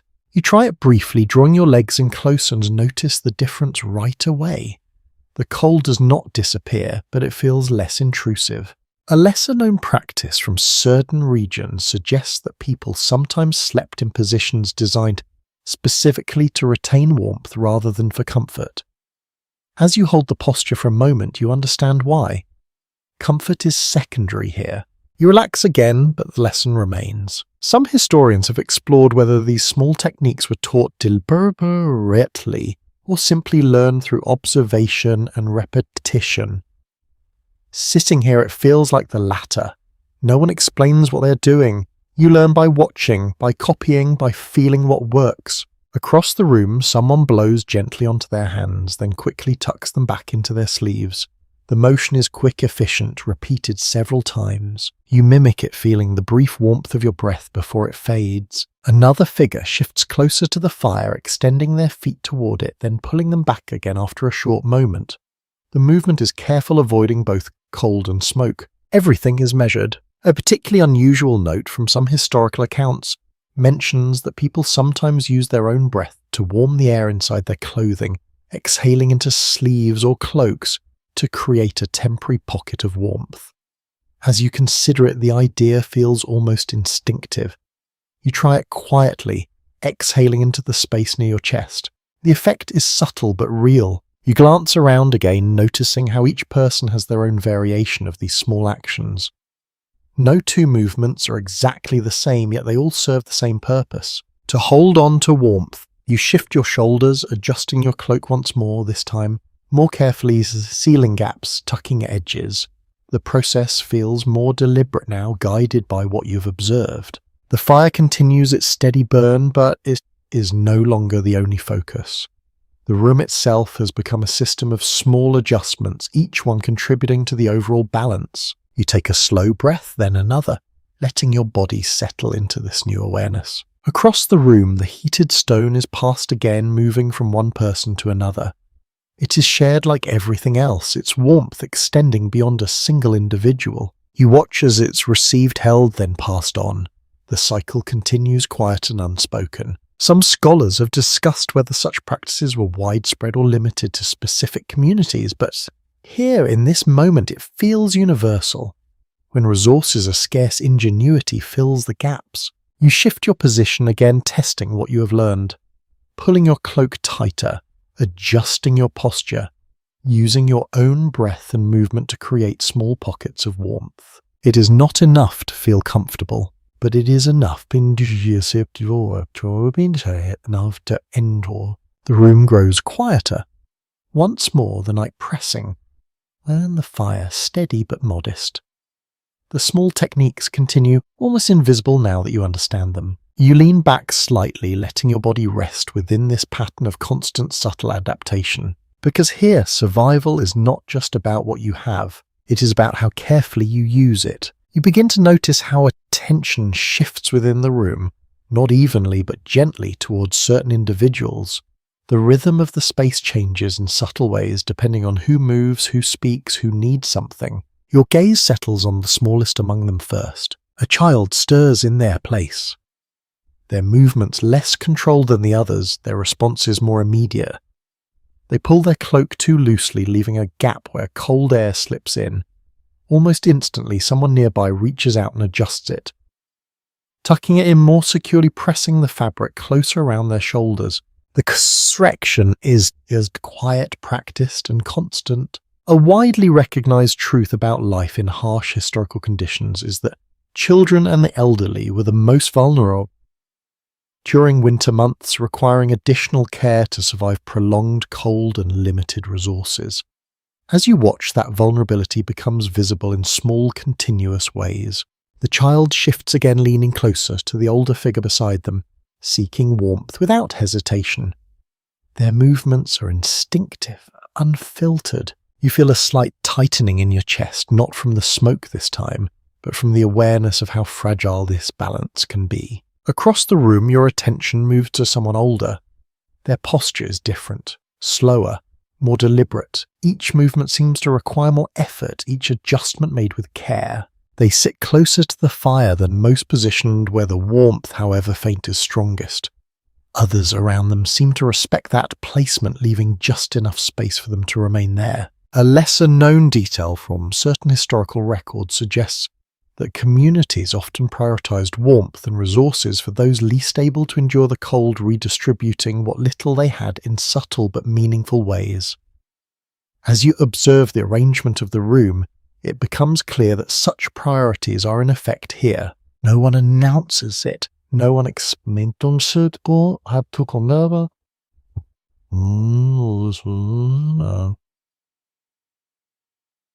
It simply happens. You shift your position slightly, becoming more aware of how space is shared, how warmth is distributed. It is not equal, but it is intentional. The fire flickers, and for a moment the light catches the face of the older figure. Their expression is calm but tired. The lines of their face seem deeper in this light, shaped by years of enduring winters like this one. You find yourself watching them for a moment longer, noticing how they hold their hands closer to the fire, how they move them slowly as if conserving not just warmth but energy. A quiet observation from some studies suggests that older individuals may have relied more heavily on communal support during winter as their bodies were less able to generate and retain heat. Sitting here, you can see that dynamic in action. Nearby, the child coughs softly again, and the same older figure turns, slightly adjusting their position to provide more space, more warmth. The movement is gentle, almost instinctive. Care moves in both directions. You become more aware of your own position within this structure. You are neither the most vulnerable nor the most responsible, but you are part of the balance nonetheless. You adjust your cloak again, this time more carefully, ensuring that it does not intrude on the space of those who may need it more. The awareness of others is constant now, shaping even your smallest actions. Across the room, someone quietly passes another small piece of food to the child. The portion is modest, but it is given without hesitation. The child accepts it, eating slowly while the older figure watches. The exchange is simple, but it carries weight. A curious detail from certain rural traditions mentions that food distribution during winter was often influenced by perceived need rather than strict equality, ensuring that those at greater risk received slightly more support. As you watch the small act unfold, it feels consistent with everything else you have seen. You shift your hands, again rubbing them briefly before tucking them back into your sleeves. The warmth is still limited, still fragile, but it is shared in ways that extend beyond simple proximity. The room grows quieter once more, the night deepening further. Movements slow, voices fade, and the focus returns to endurance. But now you see it differently. You see the layers within the group, the quiet adjustments, the constant attention to those who need more. You take a slow breath, letting your awareness settle. Outside, the cold remains unchanged, indifferent to age or strength. Inside, the response is more nuanced, shaped by care, by experience, by an understanding that survival is not uniform. You glance around one more time, taking in the arrangement, the subtle hierarchy of need and support. Because here survival is not just about enduring the winter. It is about making sure that everyone who can endure it does. You remain still, letting your breathing settle, and slowly your attention drifts towards something less tangible. Not the fire, not the food, not even the careful arrangement of bodies and space. Instead, you begin to notice the atmosphere shifting in a quieter, more subtle way. There is a change in the room that is not physical. A murmur begins softer than before with a different tone. Not practical, not focused on tasks. The words carry a rhythm that feels familiar in a different sense. Something repeated, something remembered. You listen more closely. A broadly accepted historical insight is that winter was often tied to seasonal traditions and beliefs, with communities marking the passage of time through rituals, stories, and shared practices that helped them endure long periods of darkness. As you sit here, you begin to sense how those traditions might emerge naturally. The voice continues low and steady, weaving through the quiet. Others respond, not interrupting, but adding small sounds, brief phrases, acknowledgements that follow the rhythm rather than break it. It feels less like conversation and more like participation. You shift slightly, drawn into the cadence. Across the room, someone traces a small shape in the air with their hand subtle enough that you might have missed it earlier. Another adjusts a small object near the wall, placing it carefully in a position that seems to hold some kind of meaning, though it is not explained. You realize that not everything here is purely practical. An interesting detail from certain rural traditions suggests that protective symbols or small rituals were sometimes used during winter months, believed to guard against misfortune or simply to bring comfort during difficult times.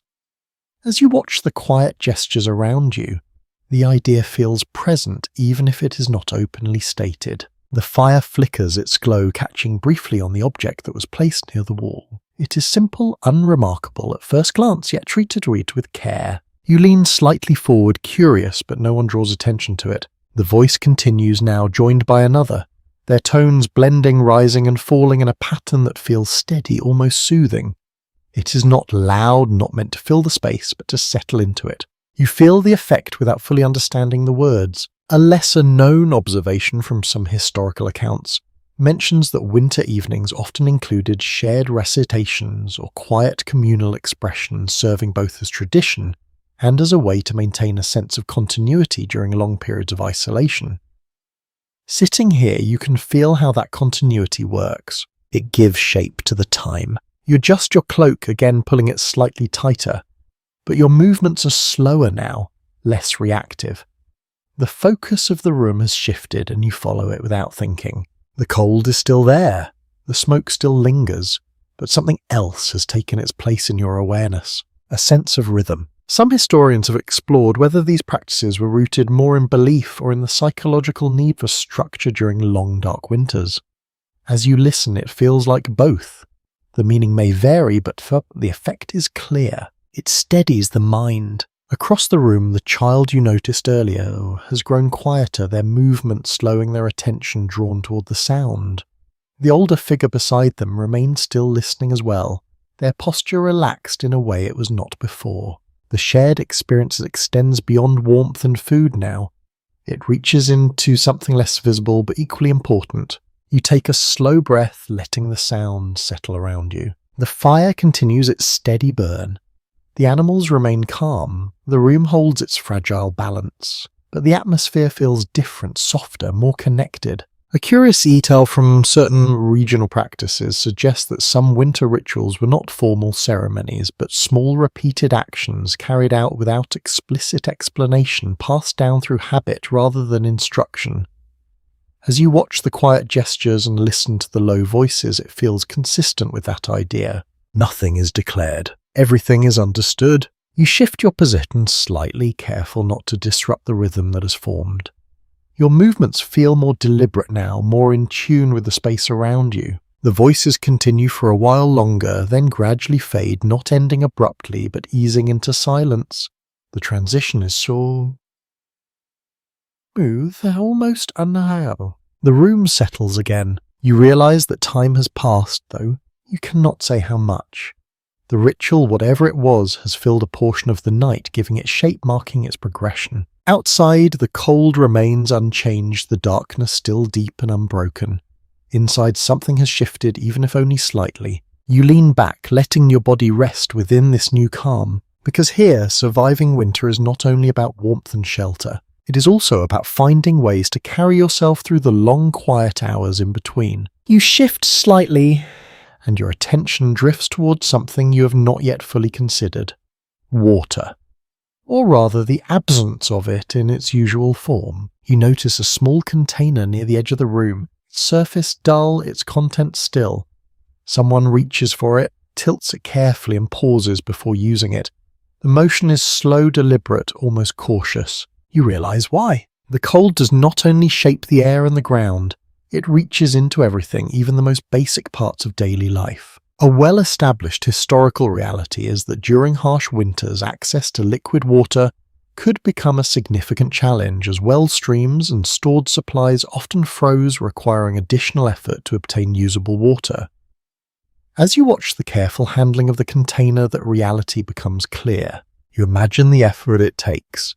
Breaking ice, carrying heavy frozen buckets, waiting for small amounts to thaw near the fire. Every step adds to the burden of survival. The person holding the container brings it closer to the fire, positioning it just within reach of the warmth.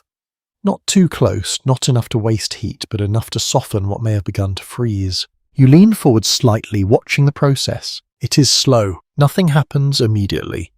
The surface remains still unchanged, but over time a faint shift begins. The edges soften, the rigid stillness giving way to something more fluid. An intriguing detail from certain rural accounts notes that people often relied on gradual thawing methods rather than direct heating, preserving both the limited fuel and the integrity of the container. As you observe the careful placement, it aligns perfectly with that approach. You shift your hands again, feeling the dryness of your skin, the way the cold pulls moisture away. You realize how important water is not just for drinking, but for maintaining even the smallest sense of comfort. Across the room, someone brings a cloth to their lips, dampening it slightly before pressing it against their face. The act is brief, controlled, but it offers relief.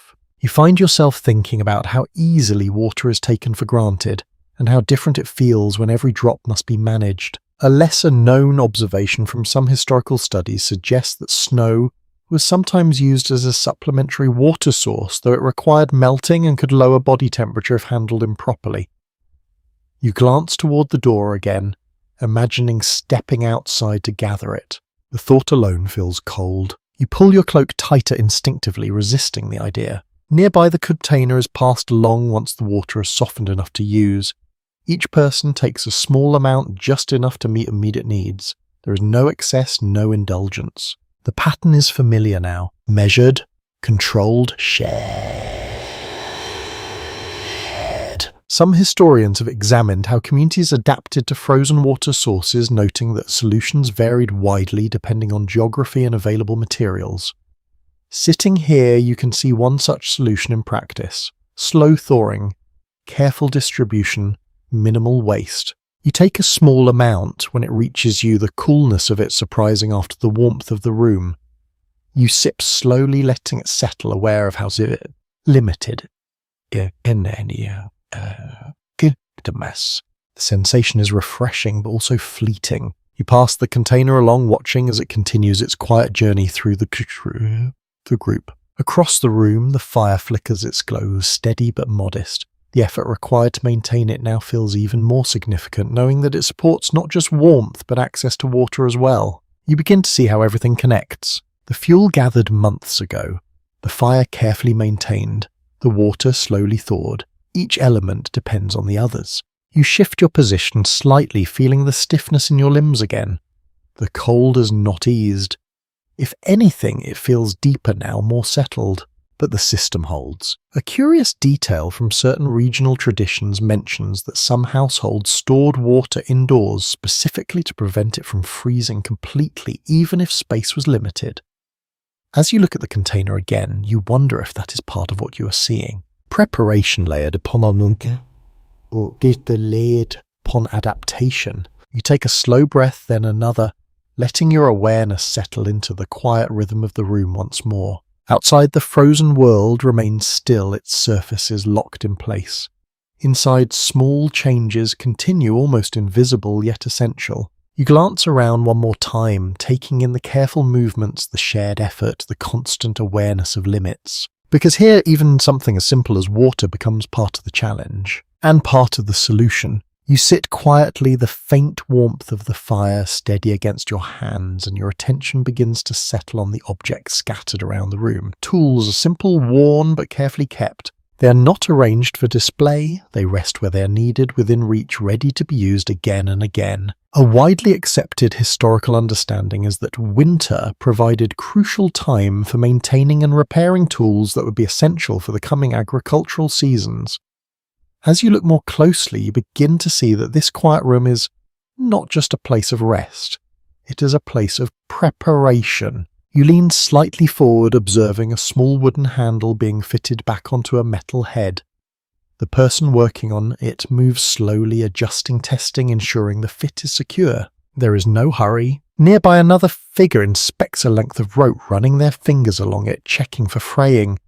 When they find a weak point, they begin to reinforce it, twisting fibers together with steady hands. You realize that these tasks are not optional.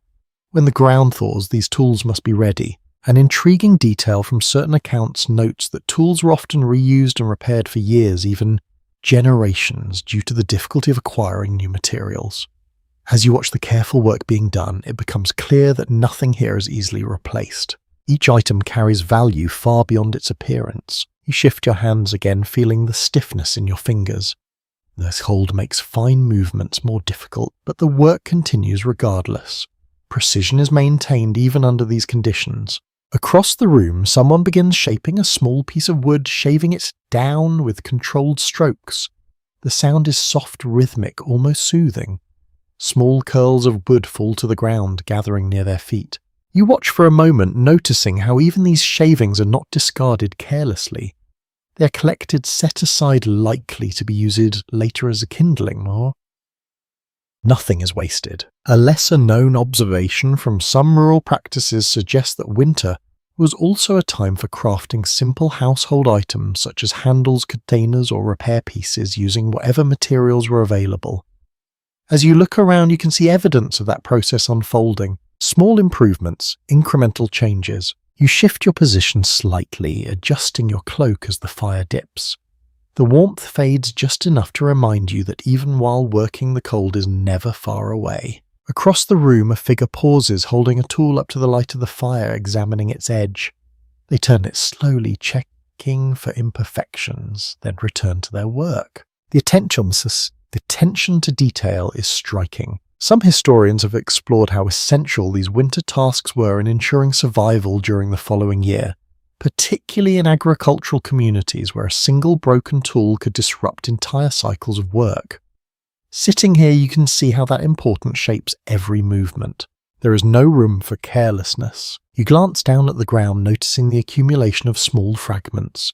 Wood shavings, bits of fibre, tiny pieces that might seem insignificant, yet even these are gathered, sorted, preserved. They have their place. A curious detail from certain historical records mentions that even the smallest scraps of material were often saved for future use, whether as fuel filler or repair components. As you watch someone collect the shavings into a small bundle, the practice becomes tangible. You shift your hands again, flexing your fingers, then tucking them briefly into your sleeves before returning them to the faint warmth of the fire. The room remains dim, the light limited, but the work continues. Each person focused on their task, contributing in their own way to the larger effort. You begin to feel the connection between what is happening now and what will come later. The frozen fields outside, the tools being prepared inside, the cycle that will begin again when the cold recedes. Everything is linked. Across the room, someone sets aside their finished work, placing the repaired tool carefully against the wall. The motion is deliberate, respectful. It is ready. You take a slow breath, letting your awareness settle into the rhythm of the room once more. The sounds of work, the steady glow of the fire, the quiet presence of others. Outside, the cold continues to hold the land in place. Inside, preparation continues even in the smallest of ways. You glance around one more time, taking in the details. The careful hands, the worn tools, the quiet persistence of effort. Because here, survival is not just about enduring the winter. It's about preparing for what comes after. You sit quietly, watching the steady rhythm of small tasks fade, and your attention drifts toward a different kind of warmth. Not the faint glow of the central fire, but something heavier, something that holds heat in a more lasting way. You notice it in the corner of the room first. A structure built of packed clay and stone slightly raised its surface, darkened by repeated use. It does not burn like the open fire. It holds. You realize what it is. An oven. A widely recognized historical reality is that many medieval households relied on bread ovens that, once heated, could retain warmth for hours, sometimes even into the next day. As you look at it now, you begin to understand how valuable that retained heat would be. Earlier, it must have been fired more strongly, using precious fuel to bring it up to temperature. Now it rests, slowly releasing that stored warmth back into the room. You shift slightly closer, almost without thinking. The difference is subtle but real. The air near the oven feels steadier, less affected by the flickering inconsistency of the open fire. It is not hotter exactly, but more stable, less fragile. Across the room, someone moves toward it, placing their hands near its surface, not touching but close enough to feel the heat radiating outward. The motion is slow, deliberate, as if drawing warmth from something deeper. You follow their example, extending your hands cautiously. The sensation is different, softer, more even. An interesting detail from various accounts is that after baking bread, ovens were often used for multiple purposes, including drying clothes, warming water, or simply providing a more consistent heat source in an otherwise cold space. As you sit here, you can see how that versatility would matter. Nothing is used for a single purpose alone. You glance at the surface of the oven, noticing faint marks, signs of repeated use.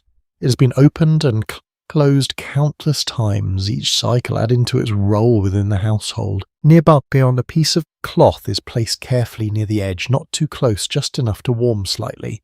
Someone returns to it later, checking its dryness, then adjusting its position. He realizes that even the residual heat is managed carefully. A lesser-known observation from some regions suggests that in certain communities, shared ovens served multiple households, becoming central points of activity and warmth. Though this one appears to belong to this space alone, the idea of shared resources fits with everything else you have seen. You shift your position again, moving just slightly closer to the oven's reach. The difference is not dramatic, but it is noticeable enough to make you stay. The fire continues its steady burn behind you, but now it feels less like the only source of warmth.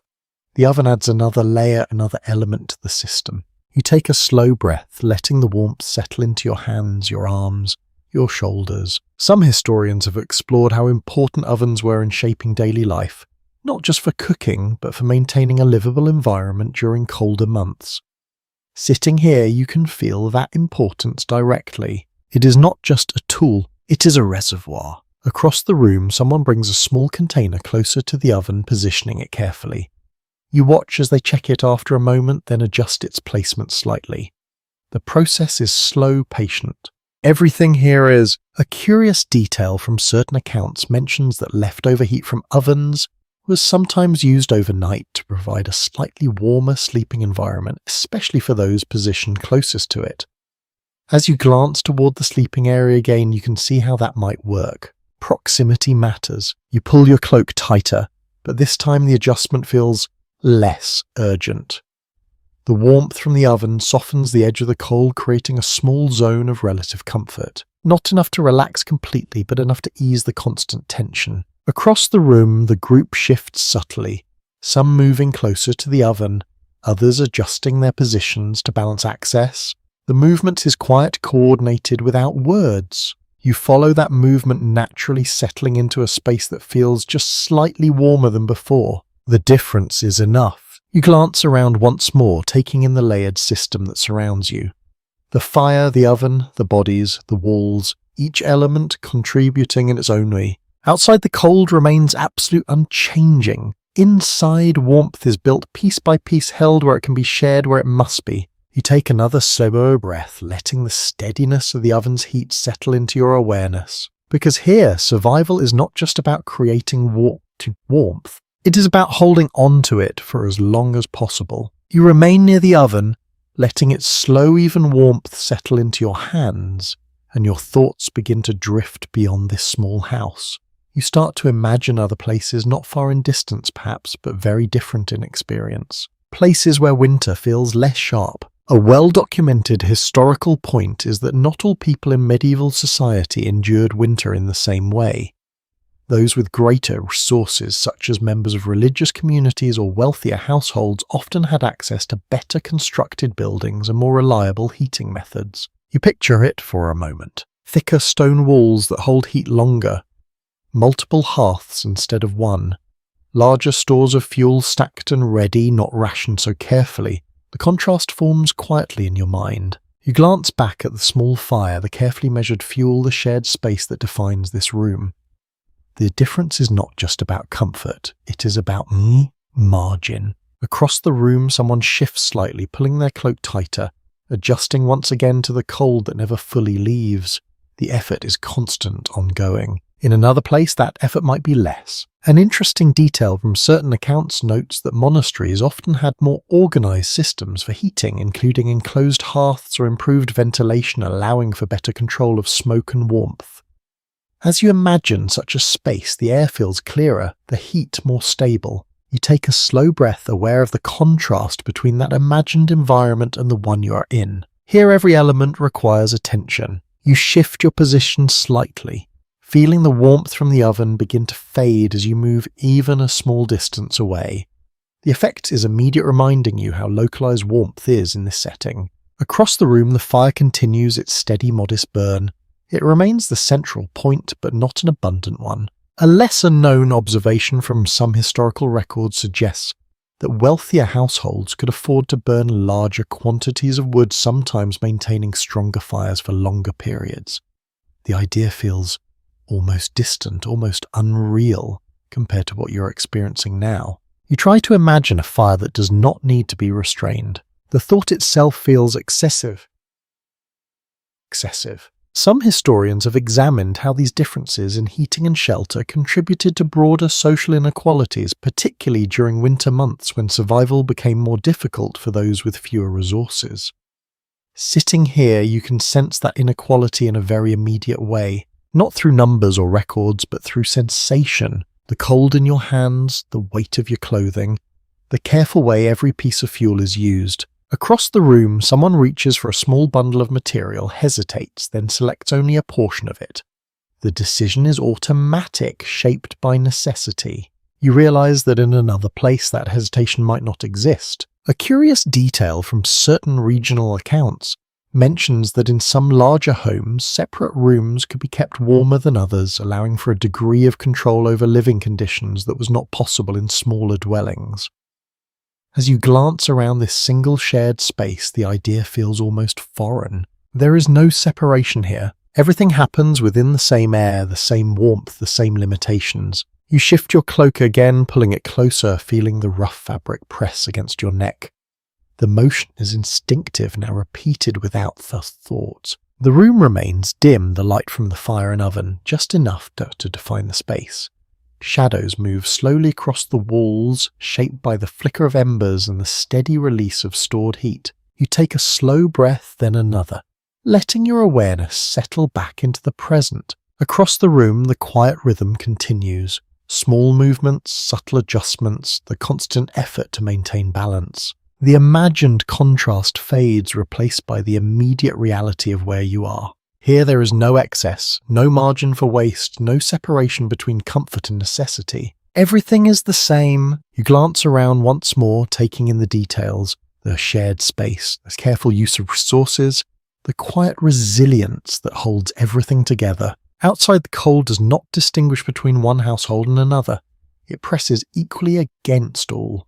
But inside, the difference lies in how each space meets it. You settle back slightly, letting your body rest within the narrow band of warmth you have found. Because here, survival is shaped not just by the winter,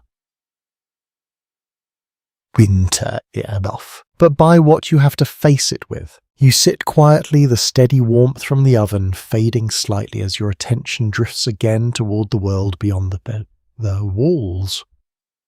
This time your thoughts do not stop at the nearby forest or the distant bogs. They move further toward the open land that surrounds the village. You imagine the paths that connect one place to another, the narrow tracks worn into the ground by repeated use, the small routes that carry people, goods and information between homes. Now you imagine them covered. A well-documented historical reality is that heavy snowfall during medieval winters could isolate entire communities, making travel difficult or impossible for extended periods. As you picture the landscape under a thick layer of snow, the sense of separation becomes clear. The village is not just cold, it is cut off. You glance toward the doorway again, listening to the faint sound of wind pressing against it. The outside world feels distant, almost unreachable, even though it lies just beyond that thin barrier. Inside, everything you need must already be here. You shift your position slightly, feeling the weight of that realization settle in. There is no easy way to leave. No simple path to follow if supplies run low. Everything depends on what has been prepared. Across the room, someone adjusts a bundle of stored materials, checking its position, ensuring it remains protected. The motion is careful, deliberate, as if guarding something valuable. You understand why. An interesting detail from certain accounts suggests that during particularly severe winters, villages could go days or even often weeks without contact from the outside, relying entirely on their own resources. As you sit here, the idea feels less like a distant possibility and more like an immediate condition. You are already inside that isolation. You take a slow breath, letting your awareness settle into the enclosed space once more. The walls feel more significant now, not just as protection from the cold, but as the boundary of everything that is available to you. A lesser-known observation from some rural traditions mentions that people often marked or remembered paths in specific ways before winter, using landmarks or subtle signs to navigate when snow-covered familiar routes. As you imagine stepping outside into a white, featureless landscape, the importance of such knowledge becomes clear. Without it, the world would feel directionless. You shift your cloak again, pulling it tighter, the movement automatic now. The cold remains steady, unchanged, but your perception of it has shifted. It is no longer just an environmental condition, it is a barrier. Across the room, the quiet rhythm continues. The fire flickers, the oven releases its stored warmth. The group remains close, each person maintaining their place within the shared system. The isolation does not disrupt that rhythm. If anything, it reinforces it. Some historians have examined how prolonged isolation during winter may have strengthened local bonds as communities relied more heavily on internal cooperation. Sitting here, you can feel that effect. The absence of the outside world makes the presence of those around you more significant. You glance at the others, noticing how their movements remain steady, their focus unchanged. The isolation is not new to them. It is expected. You shift your position slightly, testing the ground beneath you, feeling its firmness, its cold. Even here inside, the environment reminds you of what lies beyond. A curious detail from certain records mentions that in extreme conditions, snow could block doorways, entirely requiring people to dig their way out just to step outside. You look toward the door again, imagining it buried the effort required to open it. The thought feels heavy. You lean back slightly, letting your body rest within the enclosed space. The walls, the roof, the shared warmth. All of it takes on a new meaning. This is not just shelter. It is containment. You take another slow breath, letting the air settle in your chest, thick but familiar. The sounds of the room remain steady, grounding you in the present. Outside, the snow continues to fall, or perhaps it has already settled, silent and unmoving. The world beyond is still there, but it is no longer accessible in the same way. Inside, life continues shaped by what is available, sustained by what has been prepared. You glance around once more, taking in the details, the careful arrangement of resources, the quiet cooperation, the constant awareness of limits. Because here, winter does not just bring cold, it brings distance, and everything that distance demands. You sit in the dim light, the steady glow of the fire and oven, holding the room together, and your attention shifts towards something you have not fully considered until now. The fire itself is not only a source of warmth, it is also a risk. You watch the embers closely, noticing how they shift, how a small spark lifts and disappears into the air. It fades quickly, but the movement catches your eye. A well-established historical reality is that fire hazards were a constant concern in the medieval homes, particularly those constructed with wood and thatch, where a single spark could lead to devastating consequences. As you look around, the materials of the house become more apparent. The walls, the roof, the bundles of dry materials stored nearby. Everything that keeps you warm could also burn. You feel a slight tension settle into your awareness. Subtle but present.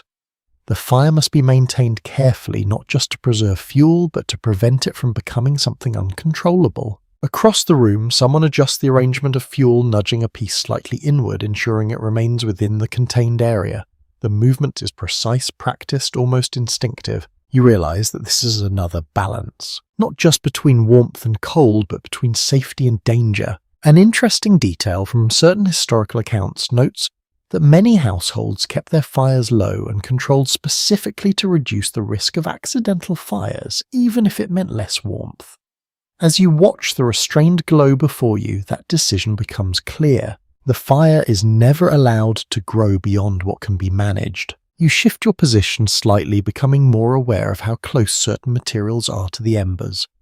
A small bundle of straw rests nearby, carefully placed but still within reach. You glance at it, then back at the fire, understanding the importance of that distance. A lesser-known observation from some rural traditions suggests that people often develop strict habits around fire maintenance, such as clearing space around the hearth and monitoring it continuously, even during the night.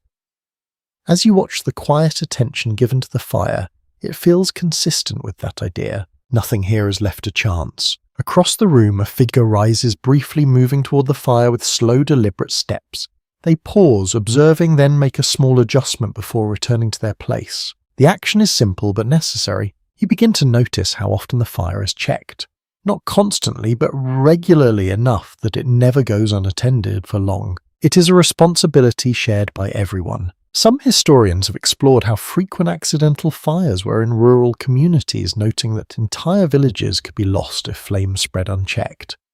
Sitting here, the vulnerability of the structure becomes more apparent. The walls are strong enough to hold the cold at bay, but they would not resist fire in the same way. You shift your cloak again, feeling the rough fabric brush against your arm.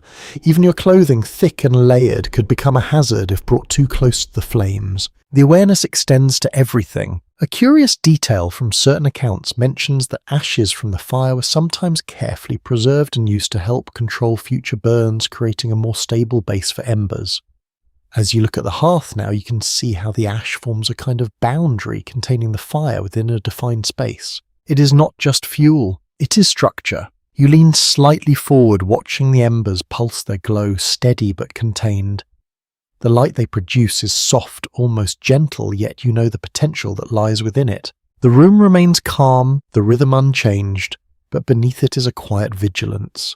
Across the room, someone shifts and burlapped in their place, their movement bringing them slightly closer to the fire.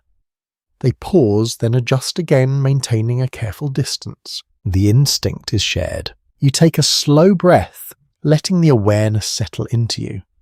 The fire is essential. Without it, the cold would take over quickly, but with it comes responsibility, constant and unrelenting. You glance around once more, taking in the arrangement of the room, the placement of materials, the space around the hearth, the careful positioning of bodies and objects. Everything is intentional. Outside, the cold remains absolute, indifferent to what happens within these walls. Inside, the balance continues, shaped not only by the need for warmth, but by the need to control it. You settle back slightly, letting your body rest within that balance. Because here, even the thing that keeps you alive must be handled with care, or it can take everything away. You sit quietly, the careful glow of the fire held in its place, and your thoughts begin to move towards something heavier. Not the present moment, not the steady rhythm of this room, but the choices that exist beyond it. You glance toward the door again, that thin boundary between what is contained and what is unknown. It has remained closed for long that it begins to feel less like an entrance and more like a barrier. You imagine what lies on the other side. Cold that does not soften, wind that does not ease, distance that offers no guarantee of relief. A well-supported historical understanding is that in particularly severe winters, some rural inhabitants face the difficult decision of abandoning their homes in search of better conditions, though such choices carried significant risk.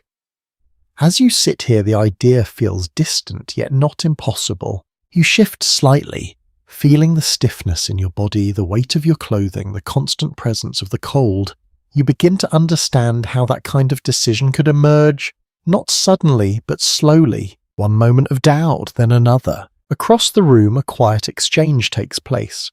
Two figures speak in low tones, their expressions serious. One gestures toward the door, then toward the small store of materials nearby. The meaning is not clear, but the weight of it is. An intriguing detail from certain accounts notes that during prolonged hardship, movement between settlements could increase, with individuals or small groups attempting to reach areas where resources were more stable. The journeys, however, were often dangerous, especially in deep winter. You imagine stepping outside, leaving the fragile warmth of this room behind. The cold would meet you instantly, without hesitation. Every step would require effort, every breath would feel sharper, and there would be no guarantee of what waits ahead. You pull your cloak tighter, instinctively resisting the thought. A lesser-known observation from some rural records suggests that abandonment of homes during winter was rare, not because it was unthinkable, but because the risks often outweighed the potential benefits. As you sit here, that calculation becomes clear. Inside, there is little but is known. Outside, there is uncertainty. Across the room, someone adjusts the position of stored materials, again checking, reinforcing, ensuring that what remains is preserved. The action feels grounded, rooted in the decision to stay, to endure. Some historians have considered how these decisions were shaped not only by resources, but by social ties, by the presence of others who shared the same space and the same risks. Sitting here surrounded by the group, you can feel that influence. Leaving would not just mean facing the cold alone, it would mean leaving this. You glance around the room once more, taking in the details. The fire, the oven, the careful arrangement of bodies, the quiet cooperation that holds everything together. It is not much, but it is enough. A curious detail from certain accounts mentions that in some extreme cases, entire small settlements might relocate after repeated harsh winters, seeking more stable conditions over time. The idea feels distant, almost abstract, compared to the immediate reality of this single night. Right now, the choice is simpler: stay or go. You shift your position slightly, feeling the ground beneath you solid, familiar. The room holds its shape, its warmth, its fragile balance. You take a slow breath, letting that familiarity settle into you. Across the room, the quiet conversation fades, replaced once again by the steady rhythm of the space. The fire flickers, the animals breathe, the group remains close. The decision, whatever it may be, is not made aloud. It does not need to be. You lean back slightly, letting your body rest within the boundaries of this place.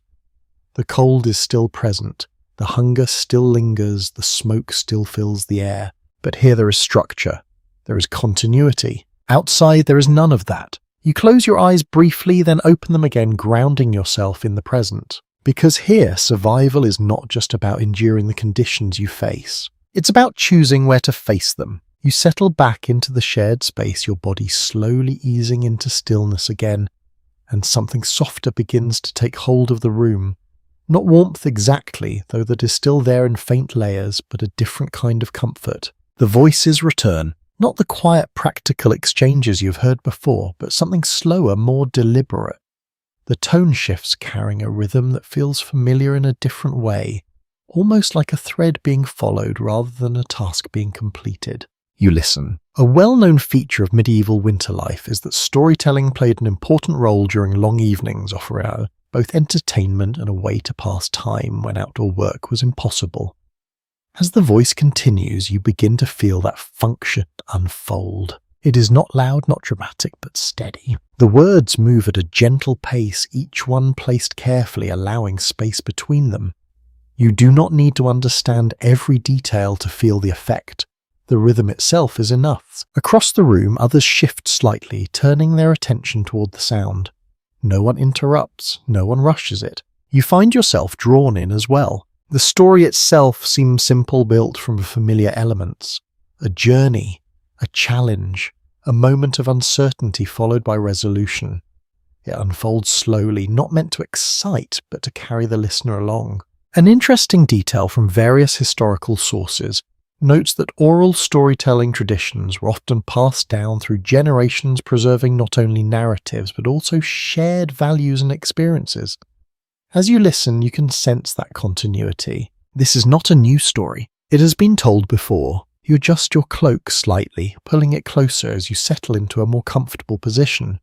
The cold remains, but it feels less sharp, now less immediate. The voice continues steady and calm. A lesser-known observation from some rural traditions suggests that storytelling during winter could serve as a way to ease tension, helping people cope with the uncertainty and hardship of the season.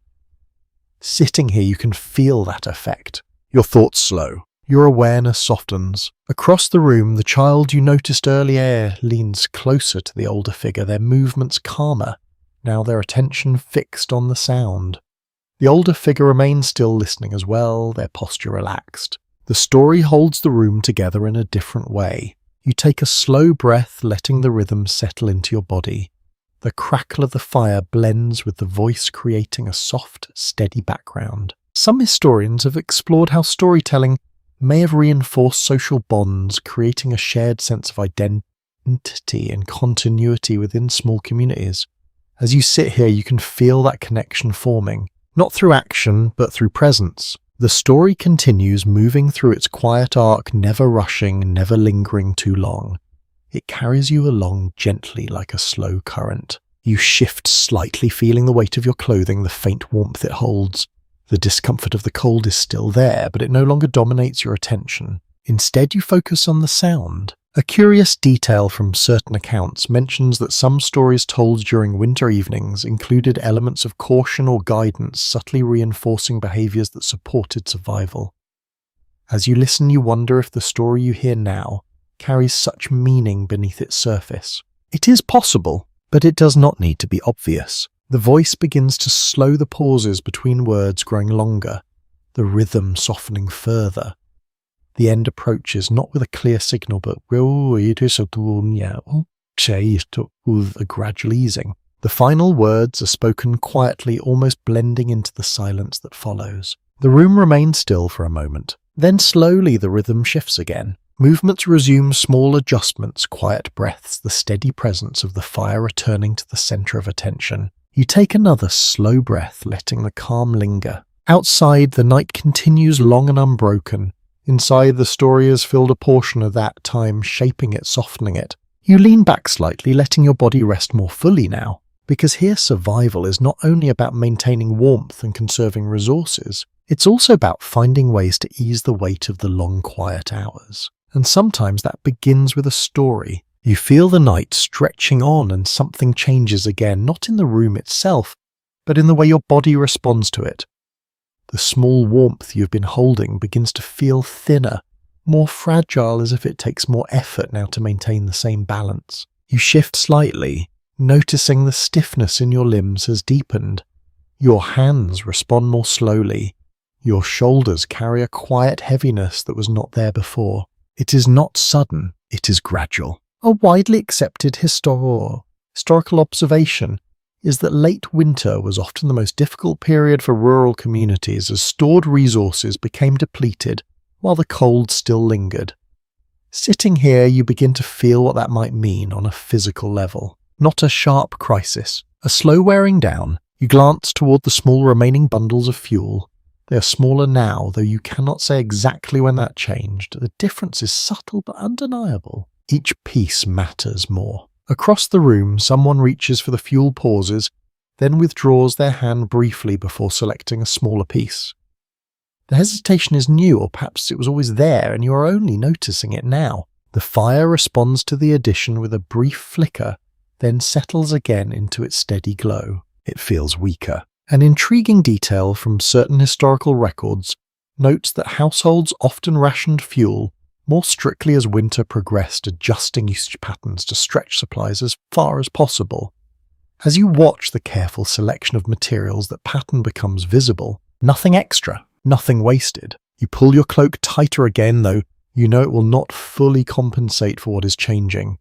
The warmth it holds feels less stable now, more dependent on the diminishing resources around you. Nearby, someone shifts closer to the center of the room, reducing the space between bodies. The movement is small, but it signals something important. Consolidation.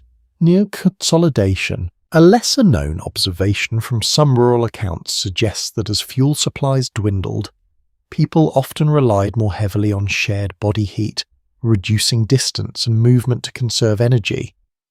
As you adjust your own position slightly closer, you feel that shift take hold. The room feels tighter, more focused. Some historians have explored whether this late winter period had a noticeable impact on physical strength and morale, as limited food and fuel combined to create a prolonged strain. Sitting here, you can feel that strain in subtle ways. Movements are slower, voices are quieter. The rhythm continues, but with less energy behind it. You glance toward the oven.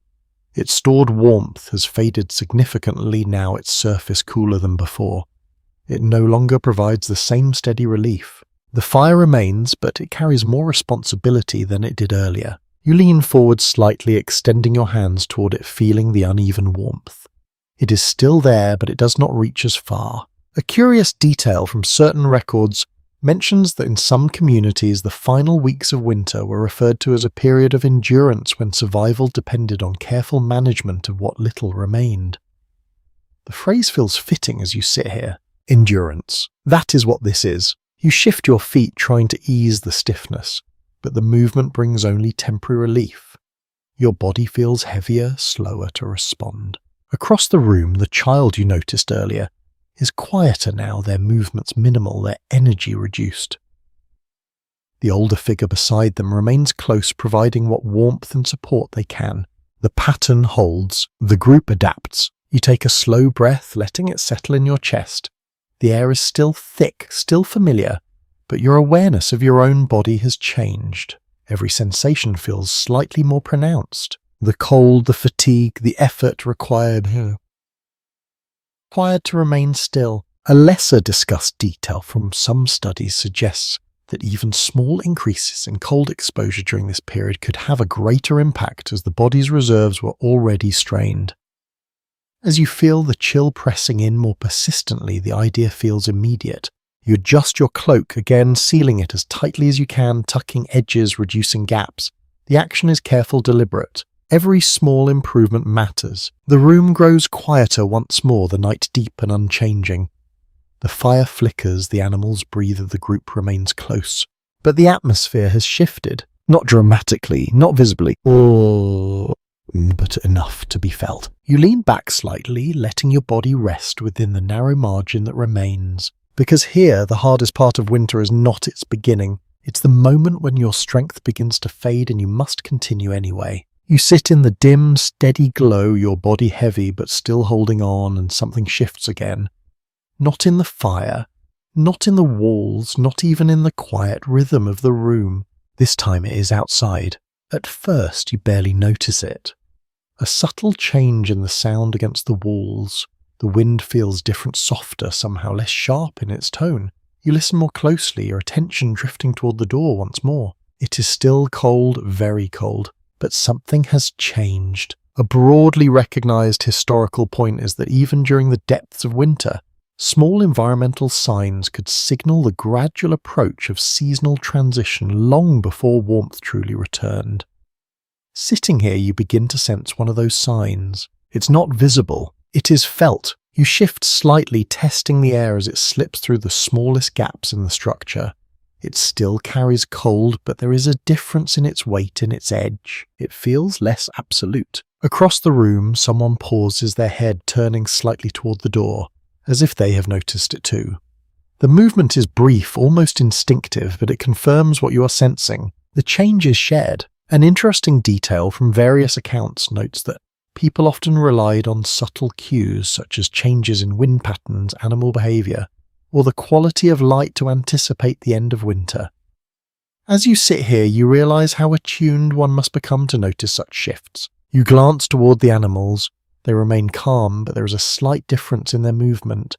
A bit more energy, perhaps, or simply less stillness. You are not certain, but it feels connected. You take a slow breath, letting it settle.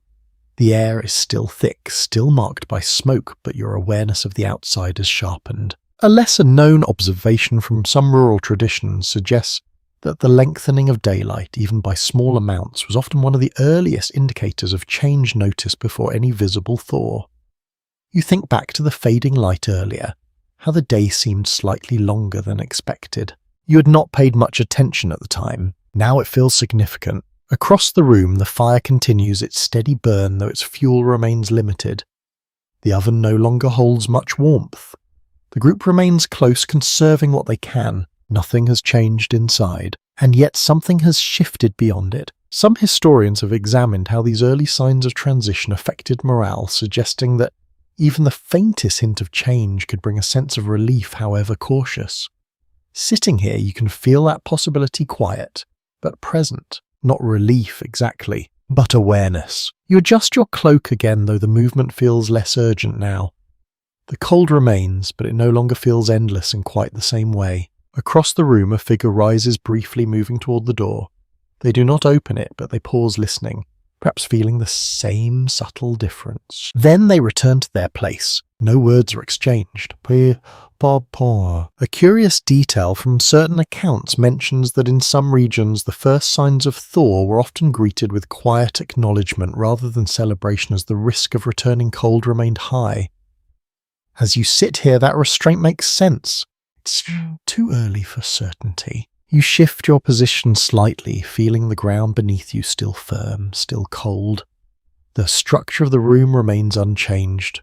The fire still requires careful management, the resources are still limited, but your perception has shifted. You take another slow breath, letting it settle into your chest. The air feels just slightly different enough to be noticed, not enough to rely on. Across the room, the child you noticed earlier stirs their movements a bit more active than before. The older figure beside them watches quietly, adjusting their cloak once more.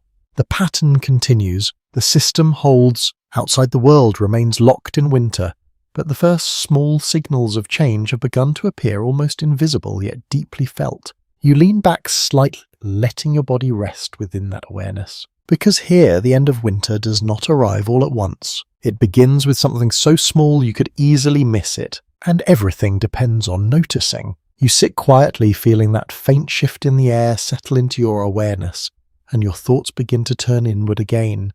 Not toward the fire or the walls, but toward everything that has passed through this long stretch of winter. You can feel it in your body first. The stiffness that has built slowly over time. The careful way you move, now conserving effort without thinking. The instinct to pull your cloak tighter, to shift closer to warmth, to remain still whenever possible. These are not conscious decisions anymore. They are habits. A widely accepted historical understanding is that enduring harsh seasonal conditions often shaped long-term behaviors and practices, embedding survival strategies deeply into daily life. Sitting here, you can feel how that shaping has taken place even in this short time. You no longer react to the cold in the same way. You anticipate it. You adjust before it reaches you. Across the room, you notice the same patterns in others. The way they move, the way they position themselves, the way they manage every small resource without hesitation. It is not effort anymore. It is instinct. An intriguing detail from certain accounts suggests that repeated exposure to seasonal hardship often created a kind of quiet resilience, where survival methods became second nature rather than deliberate choices. As you observe the room, that resilience is visible in every small action. Nothing's wasted. Nothing is overlooked. You shift your position slightly, feeling the ground beneath you solid and familiar. The discomfort remains, but it no longer feels overwhelming. It has become part of the background, something you carry rather than something you fight. Across the room, someone adjusts the fire, adding a small piece of fuel with practiced precision. The motion is smooth, almost effortless. You realize how much you have learned just by watching. A lesser-known observation from some rural traditions mentions that knowledge of survival was often passed not through direct instruction, but through shared experience absorbed over time. As you sit here, you understand that process more clearly. You were not taught, you adapted. Some historians have explored how these experiences influenced long-term community memory, shaping how future winters were approached and prepared for. Sitting here, you can see how that memory would form not as a single event, but as a collection of moments. The cold nights, the careful use of fuel, the shared warmth, each one adding to a larger understanding. You glance around the room once more, taking in the details, the worn surfaces, the layered clothing, the steady, controlled fire. Everything goes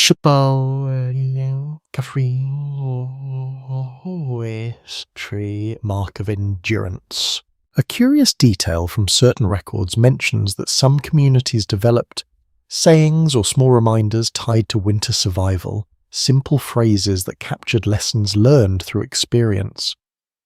Though you do not hear such words spoken here, the meaning is present in the way people act. It does not need to be said. You shift your cloak again, but this time the movement feels almost automatic, guided by what you now know rather than what you're feeling in the moment. The room remains dim, the light steady, the air thick but familiar. Outside, the faint signs of change continue, though the cold has not yet released its hold.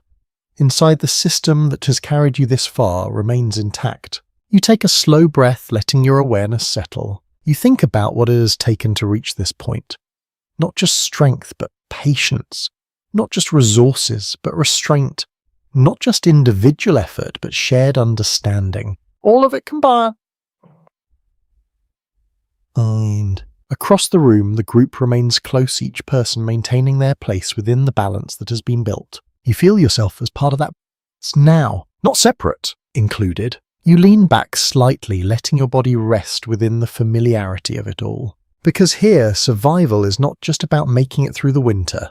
It is about being shaped by it. You remain where you are, your body still. You're breathing slow and the room holds its quiet balance.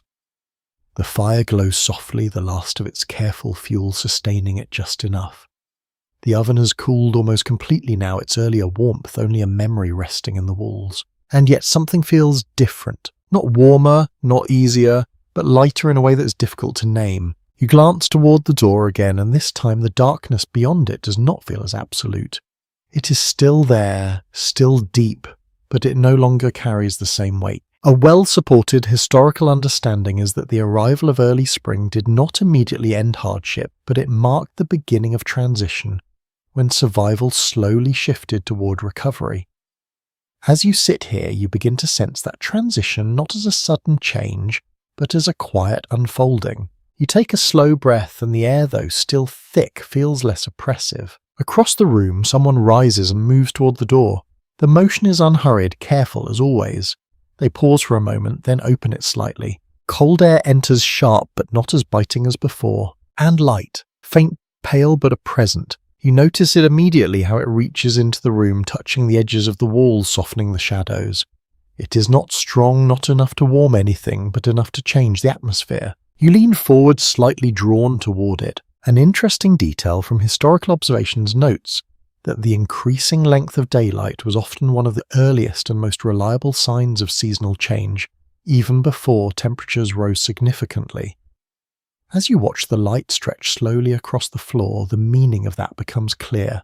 It is a signal. Across the room, others notice it too, not with excitement, not with sudden movement, but with quiet attention. Heads turn slightly, eyes adjust. The rhythm of the room pauses just for a moment. A lesser-known observation from some accounts suggests that the first light of longer days was often met with cautious acknowledgement rather than celebration, as communities remained aware of the lingering risks of cold weather. Sitting here, that restraint feels natural. It is not time to relax, but it is time to notice. You shift your cloak slightly, though the movement feels less urgent now. The cold remains, but it feels less permanent. Outside, the ground is still frozen, the field still locked in place. But somewhere beneath that surface, change has begun. Some historians have explored how this gradual transition influenced the mindset of rural communities, shifting focus from endurance to preparation once again. As you sit here, you can feel that shift starting to take shape. Not fully, but enough. Across the room, the door is closed again, the light fading slightly as it does. The warmth returns to its familiar balance, the fire continuing its steady burn. But the impression remains. You take a slow breath, letting that faint light settle in your mind. The long nights, the careful use of fuel, the shared warmth, the constant adjustments. All of it has carried you here to this point where the cycle begins to turn. You glance around the room once more, taking in the details. The worn surfaces, the layered clothing, the quiet presence of others who have endured the same conditions. Nothing has changed dramatically. And yet everything has shifted. A curious detail from certain rural traditions mentions that the first signs of spring were often marked not by temperature, but by small changes in daily behaviour, subtle adjustments that reflected growing confidence in the return of better conditions. As you watch the room, you can sense those adjustments beginning. Movements are slightly less restrained, postures slightly more relaxed. It is not obvious, but it is there. You lean back, letting your body rest more fully now, the tension easing just a little, because you have made it through the hardest part. The cold still exists, the work is not finished, the challenges remain, but the balance has held, and now it begins to shift. You take one final slow breath, letting it settle into your chest and allow the quiet of the room to surround you once more. The fire glows softly, the air remains thick but familiar. The presence of others is steady and calm. And outside, just beyond the walls, the world begins slowly to change. Now, as everything softens, you let your thoughts slow even further. The sharp edges of the night fade into something gentler. The weight of the cold becomes distant, less immediate. You imagine the frost loosening its hold, the ground beneath it slowly giving way, the first faint signs of life returning almost unnoticed at first. You do not need to move. You do not need to act. For this moment, it is enough to rest. The long winter has shaped you, taught you, carried you through its quiet trials, and now it begins to release you. So you let go of the effort just for a while. Let the warmth, however faint, hold you. Let the quiet settle around you. Let the slow rhythm of the room carry you gently toward rest, because you are safe here. You have endured, and now finally you can close your eyes. Sweet dreams.